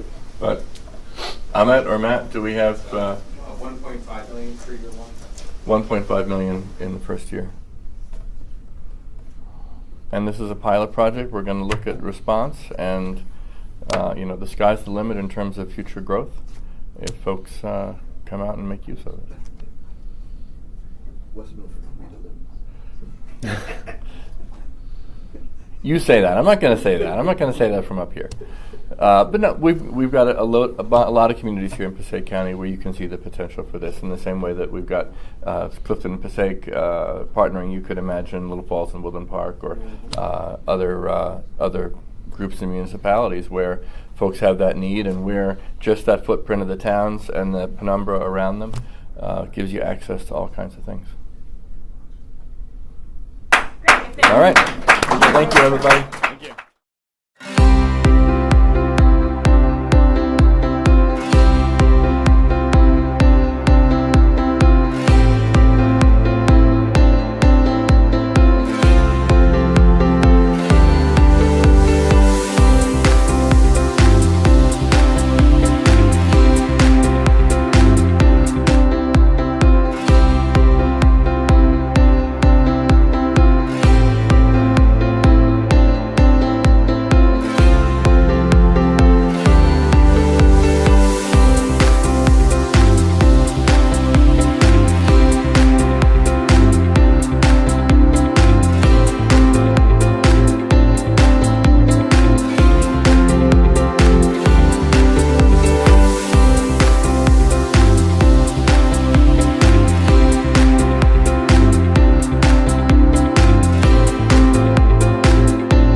Good morning, City of Passaic, New Jersey. This is a call. Does somebody want to get that phone call? All right. Listen, this wasn't rehearsed. Ladies and gentlemen, we are here at our amazing Silver Senior site, at our senior site in the city of Passaic. As you can see over there, that's Miss Francine Wise. Miss Francine, say hello. And our amazing, wonderful seniors, as we are celebrating Thanksgiving. We have turkeys here, and together we have a message for everybody. 1, 2, 3. Gobble, gobble. Happy Thanksgiving. Happy Thanksgiving, guys. So we want to show you, here we have some turkeys, some turkeys, butterball turkeys that are all going to get cooked. These are all the houses I'm going to stop off at to get some food. But we all wanted to collectively say happy Thanksgiving to everyone. Thank you. Thank you, guys. Thank you. And this is thank you. Thank you. Also, I think it's tomorrow, or is it today, Miss Tabor's birthday? Is it? Last week. Happy birthday from last week to this week. Happy birthday to everyone who celebrated. My birthday is tomorrow, so we'll be celebrating tomorrow. Thank you. Thank you. Thank you. All right, now me and the First Lady of Passaic are going to go to the other side because the other seniors, they said happy Thanksgiving, but they said don't interrupt their bingo. So we're going to go see their bingo. Thank you, guys. Thank you. All right, how are you? Thank you. Thank you. All right, guys, we're going to say hi to our seniors. Vamos a ir a nuestra comunidad de mayor de edad a decir feliz Día de Acción de Gracia. Hi, everyone. All right, we're all live right now. And I know these are amazing seniors. I had asked them if they wanted to interrupt the bingo game and leave, and they said, Mayor, if you interrupt our bingo game, you're not going to have a happy Thanksgiving. So we said, continue your bingo game. We're going to come over here. But together, we want to say happy Thanksgiving, everybody. So 1, 2, 3, happy Thanksgiving. And God bless you all. We're here in the city of Passaic with the most amazing Silver Seniors. The greatest seniors in the United States of America are right here as we celebrate Gobble Gobble Happy Thanksgiving. These are going to be some of the best meals. You guys can't have any, but I hope that a lot of leftovers are brought in, especially because tomorrow's my birthday. But we want to thank everyone for all that they do always. So again, happy Thanksgiving, everyone. Thank you. Thank you, guys. All right. Thank you. God bless you. Wish you many, many more. Thank you so very much. Thank you. Happy birthday. Uh-oh. Look at that. Let me make sure my wife is singing. All right, she's singing. Happy birthday to you. Happy birthday to you. Happy birthday. Thank you. Thank you so very much. All right, guys. Happy Thanksgiving. Bye. Good morning, City of Passaic, New Jersey. This is your mayor, Hector Laura. And I just wanted to give you a few updates, especially because we have so many activities and events going on. I'm finishing up my early morning drive around throughout the whole city. Many of you know it's my routine just to identify areas that may need to be addressed, or situations or problems or concerns, or sometimes messages that I receive from residents. I find it easier to do it in the morning, especially when there's a little left traffic. I know around this time, the kids are getting dropped off to school. So I get to go to different wards and different sections and see what's going on. And then I reach out to my various departments that report to me throughout the city hall, like DPW, engineering, administration, things like that. And as I was going around, I wanted to remind everyone that the Parade of Lights happens tonight. It starts at 5:30. No, we're not going to be able to hit every street, as we mentioned. We already have a 4-hour block. It's a long train of many vehicles, police, fire, construction vehicles, tanks, floats. So we have to limit the areas. They have to be conducive for these large vehicles to be able to turn. But tonight at 5:30 we begin. We'll hit every ward. And we're excited about having this event, our 4th annual one. The kids really look forward to it. I posted up the routes, so please check my Facebook page. I posted up the routes. I know it's a little shaky right now. I'm driving up Paulison Avenue. As you can see, I finished driving down through Passaic Street downtown. I also went up through Summer Street, came right up back through Highland Avenue, back through Paulison. And then I'm going to continue, excuse me. Oh, sorry. Then I'm going to continue around, go downtown again, down by 8th Street, go down by 6th Street and 4th Street. But I wanted to let you know about the parade of lights. Hola, Ciudad de Passaic, Nueva Jersey, soy alcalde Héctor Lora.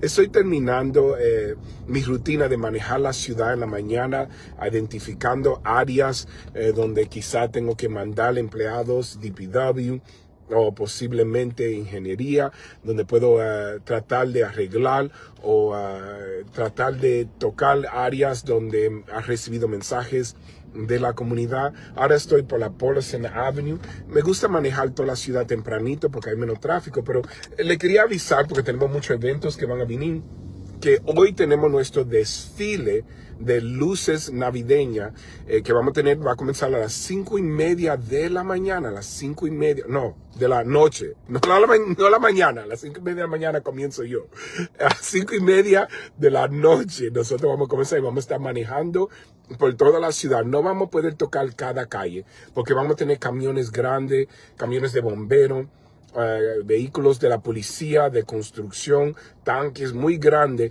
y algunas de las calles no son conducivas para poder doblar porque son muy finas o muy delgados, no como yo. Pero le pido que por favor chequeen el flyer que yo puse, el folleto que yo puse en mi página para que vean la ruta. Cada año me piden, por favor, alcalde, pasa por todas las calles. Es imposible, pero este año sí tenemos más rutas para poder tocar muchas diferentes áreas. Vamos a pasar todos los distritos, so por favor díganle a los niños que los niños verdaderamente les gustan. Also, I remind you that the holiday season, which has already started, we began yesterday with the meters for the holidays. Parking is free in the city of Passaic from now all the way to January 6th. I've extended it from the 9th to the 6th of January so that you can park. But remember, this is intended to be a small business support initiative. Go out and shop with your free parking. Don't just take the free parking up and not support business. Go out and shop in Passaic for the holidays. Passaic, a Passaic we can all be proud of. I'm very, very excited about this initiative, the initiative and the extension of the days. Le pido que recuerden que los metros de estacionamiento están gratis. Este año un poco más largo, del día 9 hasta el día 6. Hasta el día 6 de enero, desde diciembre 9, desde ayer hasta el 6 de enero, no tienen que pagar por parqueo. Estacionamiento es gratis en la ciudad de Passaic, pero por favor le pido que si van a utilizar el estacionamiento gratis, que apoyen a nuestros comerciantes local, vayan a comprar para la Navidad, vayan a apoyar estos negocios para que nosotros seguimos el progreso en la ciudad, un Passaic que todos nosotros podemos estar orgullosos de nuestra gran ciudad en que seguimos el progreso.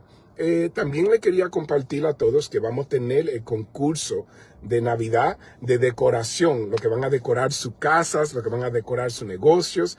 Este año vamos a decorar, también incluimos todas las instituciones de fe, las parroquias, las iglesias, los templos, todos que quieren participar, y vamos a anunciar quién va a ganar. So, si tu parroquia, si tu iglesia, si a ti te gusta, déme estacionar un poquito para poder explicarle con detalles.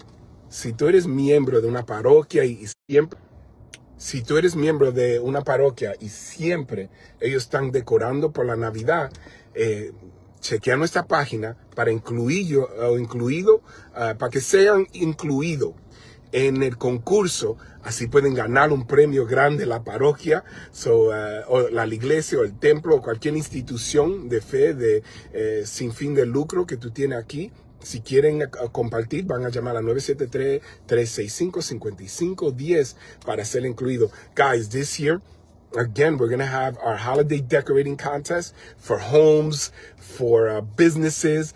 But this year, we are adding the not-for-profit faith-based institutions. So if your church or your temple or your house of worship decorates during the holidays and you want to be included in the contest, reach out to us at City Hall, 973-365-5510, or go to our webpage, check out the flyer, go to cityhall.com or go to my Facebook page and let us know that your church wants to be included, or your house of worship, or your temple, or wherever you gather and you're not-for-profit. And hopefully you guys win. We're going to put it up to the public for them to judge it. And if you guys win, you're going to get a big prize for your institution. So those are some announcements as I continue my ride around. I started very early, but I'll include you as we continue around our city. This is obviously our downtown area on Passaic Street as we're passing Columbia. And as I always mention, it's my routine. I like to drive around every ward. That way, if I see something, I can immediately call DPW or call engineering or call the administration and continue to ensure that we're getting support throughout the entire city, because I respond to you guys as you send me messages, or sometimes give me a call and say, hey, Mayor, can you drive by this street and check this out? We've been having issues here. Obviously, there's a lot that's been done in the city, but more work to be done. And every day it's an opportunity to tackle new opportunities that we have to tackle issues and continue the progress and continue lifting our great city up. Good morning. Good morning. How are you? God bless. And I hope everything is going well with you. I hope you guys have a fantastic day. Buen día, buen día. Como les estaba compartiendo, cada mañana me gusta manejar por toda la ciudad. Hay oportunidades para arreglar problemas o responder cuando los residentes me mandan mensajes. Y así seguimos el progreso. Mucho se ha hecho, pero todavía hay mucho que podemos hacer. So, seguimos el progreso y el labor. Cada mañana me despierto con nueva inspiración y nueva energía para poder trabajar con ustedes unidos, colaborando. Nosotros vamos a hacer progreso. As you can see, our workers are out. Nuestros trabajadores están afuera en la mañanita limpiando la calle. As you can see, our workers are out in the morning cleaning up the streets, the sidewalk, keeping our downtown area clean.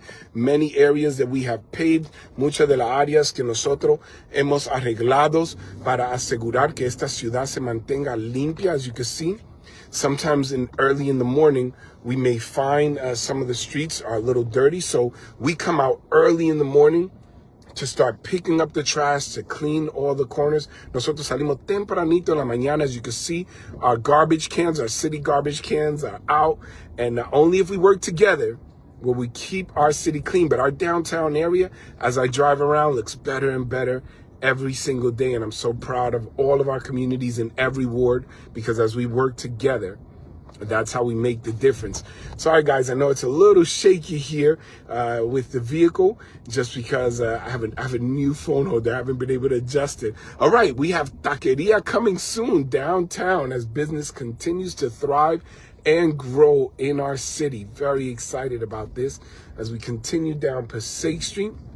I'm just going to stop by here very quickly and make a turn on 8th Street and just stop, see if I can address some of your comments and concerns as our garbage trucks are going around. And I just want to thank the residents that have been putting their garbage in containers as we consistently ask. It's so important, because that prevents obviously rodents or vermin from getting at the trash. It keeps the neighborhood cleaner.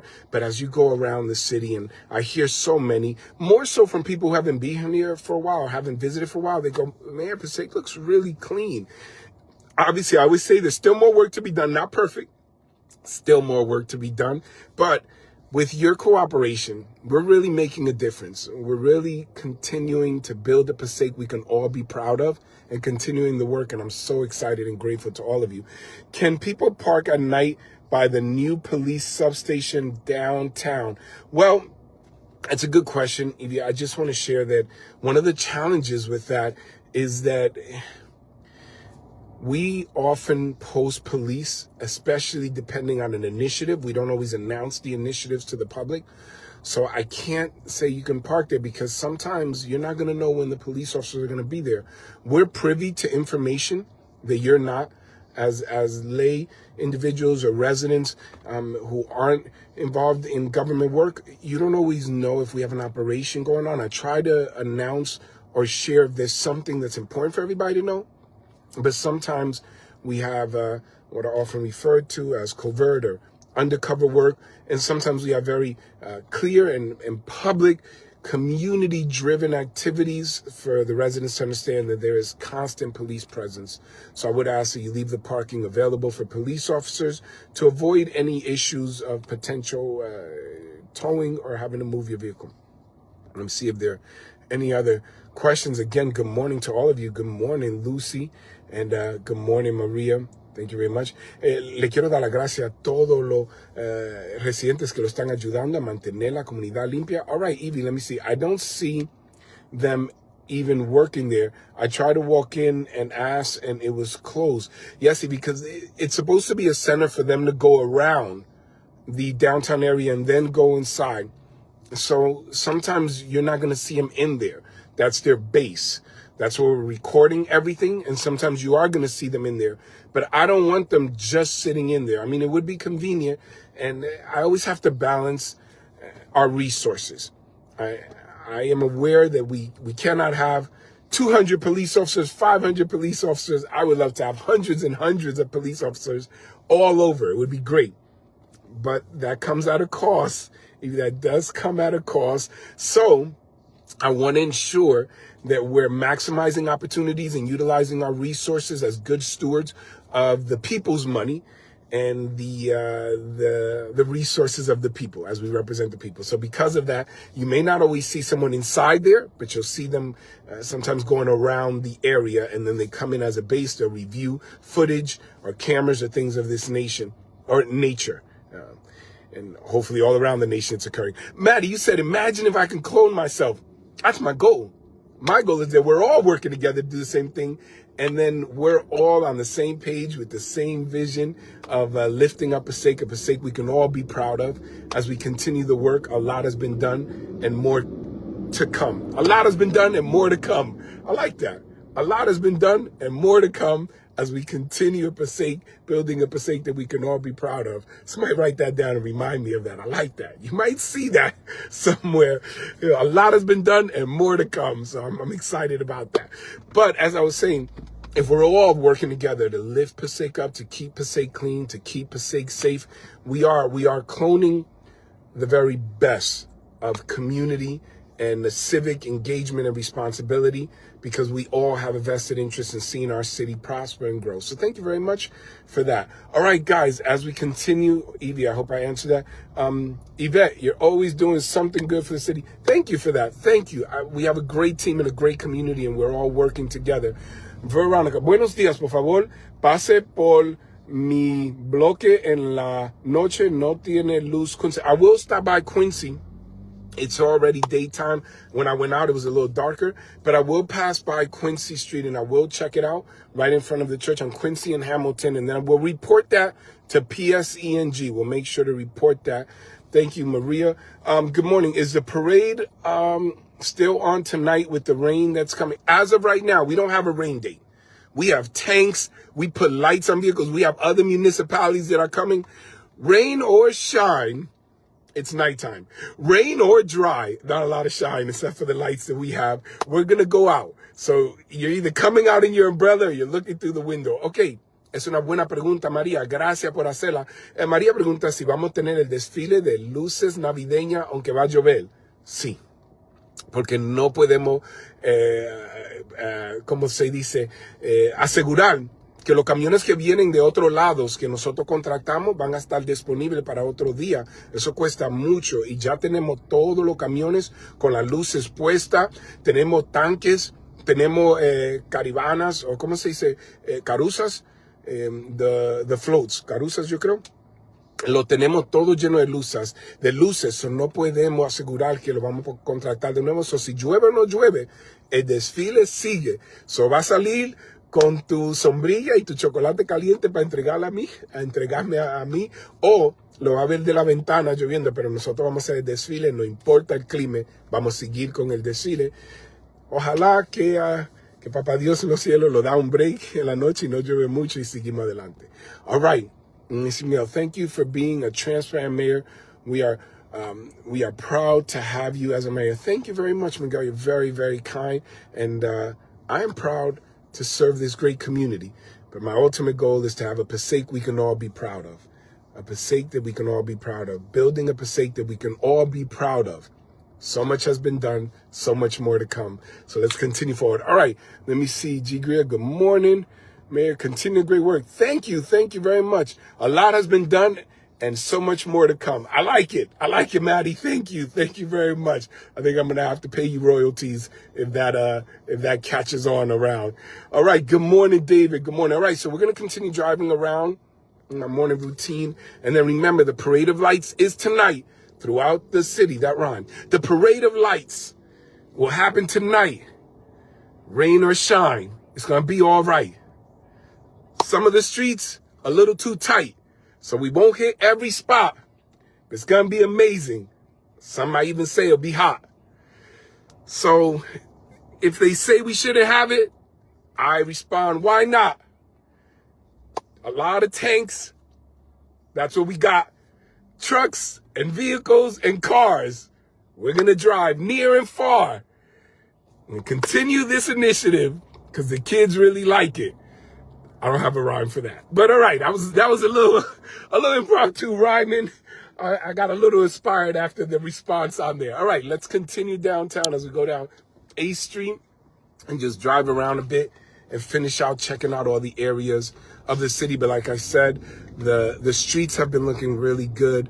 I want to thank the residents who are working so hard. Le quiero dar gracias a todos los residentes que están cooperando para asegurar que mantenemos la ciudad limpia. Thank you guys for those who have been obviously using our city containers as we diligently have been picking them up. As you can see, so much development around the areas. There's been a lot of work around the city. I see a little issue on the right side, and we'll make sure that our sweepers come by and our DPW. Street cleaning here is on Monday, but we'll send to get some extra attention here on A Street. But I wanted to remind everyone that it takes community effort, collaborative efforts, so that we can all keep our city clean. Obviamente es un labor colaborativo. No sé si así es que se conjuga esa palabra, pero ya lo tiré para allá, para mantener nuestra ciudad limpia. All right, so as we continue here on A Street, checking out all of the work, all of the progress, all of the development. As you can see where the old ShopRite was, right here on A Street, they have finished the warehouse. So much work that has been done here. We're very excited as it not only adds to our city aesthetically, it also provides jobs and business opportunity in the area. All right, we're going to continue up 8th Street, go past by 6th Street, continue our drive around the city. I'll just pause real quick because sometimes you guys send me a message and I can't necessarily respond when I'm driving. So I want to give a good example to the children. So let me just ensure that I can read it. Give me 1 second. Little alcalde, I like that. Or Spanish, alcaldito. That's a little, I don't know how helpful that is. Okay, garbage trucks are leaving trails of garbage juice all over the streets. Need to call the garbage company. Alex, that's a good point. Alex, that is a good point. So I have addressed it. Here's some of the response. So some of it is the truck. Some of it is definitely the responsibility or the result of the garbage truck if they're leaking. But some of it is the residents.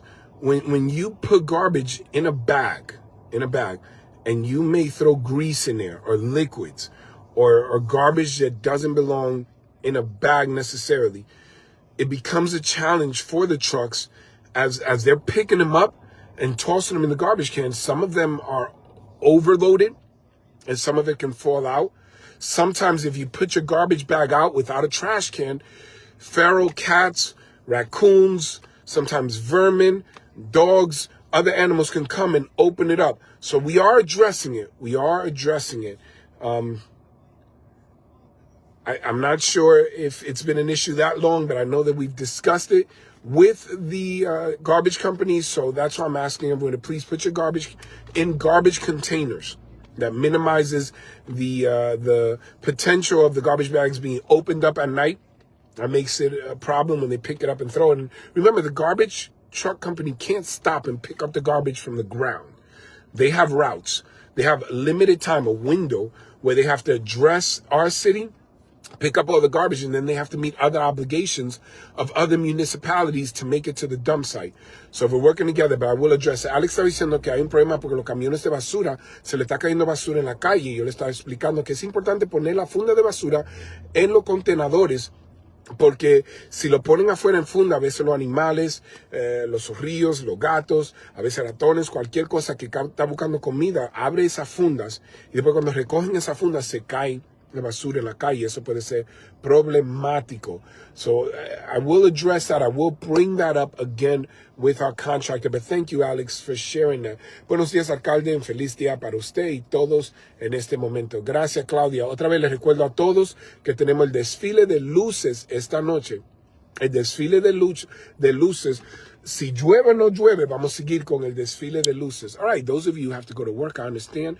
Those of you who want to hang out a little bit, I'm going to continue my tour as we go downtown and check out different areas of our city, just making sure that everything is pristine and as clean as we can keep it, or the community gets mean and then I receive the calls and I don't want to be driven up the wall. No more rhyming. That's it. No more rhyming. Now we're just driving. We're driving because we continue the commitment to be thriving. All right, I'm done. That was the last one, I promise. All right, so we're continuing up A Street, as you can see, and I'll give you an example of what I'm talking about. I'll let the car go by, but I'll give you a quick example. If you see here on the right, sometimes when they pick up the garbage, this car's gonna park. If the bags themselves aren't tight, some of the garbage can fall to the ground. And we don't want that to occur. I'm going to send somebody to come down and check that out. But it's important that we all do our part in ensuring that when we put out our garbage, it's either in containers or bags, and that will assist us to keep everything clean. All right, we're going to continue to drive all the way to Wall Street, then Passaic Street, probably go up 6th Street. And as you can see, the majority of our downtown area is very, very clean, and I want to thank our community in every ward. In every single area, everyone is putting in their part to ensure that our city, our wonderful municipality, our great Passaic is on the rise, and we can all build a Passaic that everyone can be proud of together. So much has been done, so much more to come. So let's continue the work. All right, guys, I'm going to turn here on Passaic Street. We're going to go Wall Street and then go up to Passaic Street and continue in our downtown area. As this is my routine, but I'm going to extend it a little bit as I wanted to make sure everybody remembers that our parade of lights is tonight. Otra vez les recuerdo que nuestro desfile de luces es esta noche. Y también I wanted to share with you that the parking meters are free, so parking in Passaic is free until January 6th. Until January 6th, que hasta enero 6 tenemos estacionamiento gratis en la ciudad para asegurar que todos pueden apoyar la iniciativa de nuestra ciudad. As you can see, we continue cleaning with our DMC, making sure that our city is clean. Now we're going to turn right here on 6th Street just to ensure that we're checking out all the areas throughout our city, making sure that our streets are clean. And then if I see things, as I mentioned, I like to call them in immediately in the morning. And that way, by the time I get into City Hall, I can get a response or a report as to whether they've been addressed or when they will be addressed. Oh, look at all the lights right here on 6th Street. Great job, everyone. Decorate. I'll show you one of the areas that are decorating. Hold on, I'm gonna take the phone out and show it to you. Give me 1 second here. I love the decorations here, guys. Very, very nice. Check this out very quickly. I'm gonna show it to you. Beautiful decorations. Let me just pull over 1 second so I can let the vehicles pass by. But I love all the decorations downtown. I remind you that we have our decorating contest. Already. So if you want to join our decorating contest, let us know. Sign up for it to make sure that everybody gets an opportunity to win a prize in your ward. Or again, this year we've opened it up to the churches. So if you're interested in participating with your church or your temple and you want us to include you, we will send our judges to see if you win. También otra vez les recordamos que si está interesado en incluir tu parroquia, tu templo en el concurso de decoración para la Navidad, para los días de holiday, me dejan saber para inscribirlo, para que nosotros podamos traer los jueces allá para el concurso. Yo les voy a demostrar algunos ejemplos del último año, pero estoy muy entusiasmado a ver muchas casas que están decorando. I see a lot of houses. Listen, don't stay behind. Win the contest. Every year, we get the same houses being identified as the top houses, but I think there's some competition this year. Este año, yo creo que hay competencia, especially downtown. I see a lot of houses. And this year, more than ever, I've seen an increase in the decorations for Christmas in 3rd Ward and in 2nd Ward. So we're excited about all the potential houses or homes that are in for the decorating contest. Again, we remind you, whatever you celebrate, if you decorate, you're part of the contest. If you celebrate Kwanzaa, Hanukkah, Festivus for the rest of us, and you put the I guess poll that was on Seinfeld. I'm not sure what you're gonna put out, but if you put something out, we'll bring the judges over and we'll see whether or not you have the best. Not me. I'm not judging because then people get mad at me. I don't want that. So I'm gonna have objective judges. That's the community. The community will judge and they will decide who it is who wins. All right, we're gonna turn on 4th Street. So let's go on 4th Street. And check out 4th Street downtown, where we have road closure and work that's being done as we continue addressing issues in our city. And whether we're working with the utility companies, sewer line repairs, or lead line removal, or PSENG, we continue the work. Sometimes, as I've let people know, we don't always pave every street on the same season, because sometimes there's going to be work that's going to be done, and when work is going to occur, we need to be very careful to not do work and then end up having the streets opened up by a company or a utility company, because then what happens is it defeats the purpose of us trying to maintain our roads and infrastructure investments. And muchas veces cuando tenemos trabajo que se va a hacer en una calle, esperamos para la próxima temporada para arreglar la carretera, para no malgastar el dinero, porque si hacemos el arreglo en la calle y después viene una compañía y lo abre, lo tenemos que hacer de una vez de nuevo, y es un mal gasto de dinero, y tenemos que ser responsables con el dinero de la ciudad. All right, that was 4th Street. We're going to continue up Passaic Street. And as you can see, our garbage trucks are out early in the morning. Again, I remind everyone where you can to please put your garbage out in containers. It makes it so much easier to clean up and pick up the garbage. I want to thank our garbage trucks. They're starting to use cones, as you can see, to better address traffic concerns when people are driving around. But I see that all of the garbage here is in containers, so thank you to the residents. All right, I also want to take this opportunity to highlight and thank all of our amazing crossing guards every day out here, rain or shine or snow. We haven't had much, but they're always out here trying to make sure that your kids are safe. As we stop at the red light, I'll see if I can answer any questions. Good morning. Is the Christmas decoration for all street? Where do we sign up? You sign up at City Hall. I put up the flyer. You let us know your address so we can come by and check it out, or send me a message. Let me know so that we can put your address on, and I'll put up the flyer once again. So I'm going to put up the flyer once again. Thank you for that question. Yo voy a compartir de nuevo el folleto que te dice dónde te pueden inscribir para el concurso de la Navidad de decoraciones. We want to check out your house. Listen, there's a first prize, second prize, third prize. We would hope to give you a prize. Not every house. Some people, you know, they put out a red ribbon on their garbage can and say, Mayor, did I win? And I'm like, no, you were recognized, but no, you did not win the contest. And some people go all out. It becomes like a winter wonderland.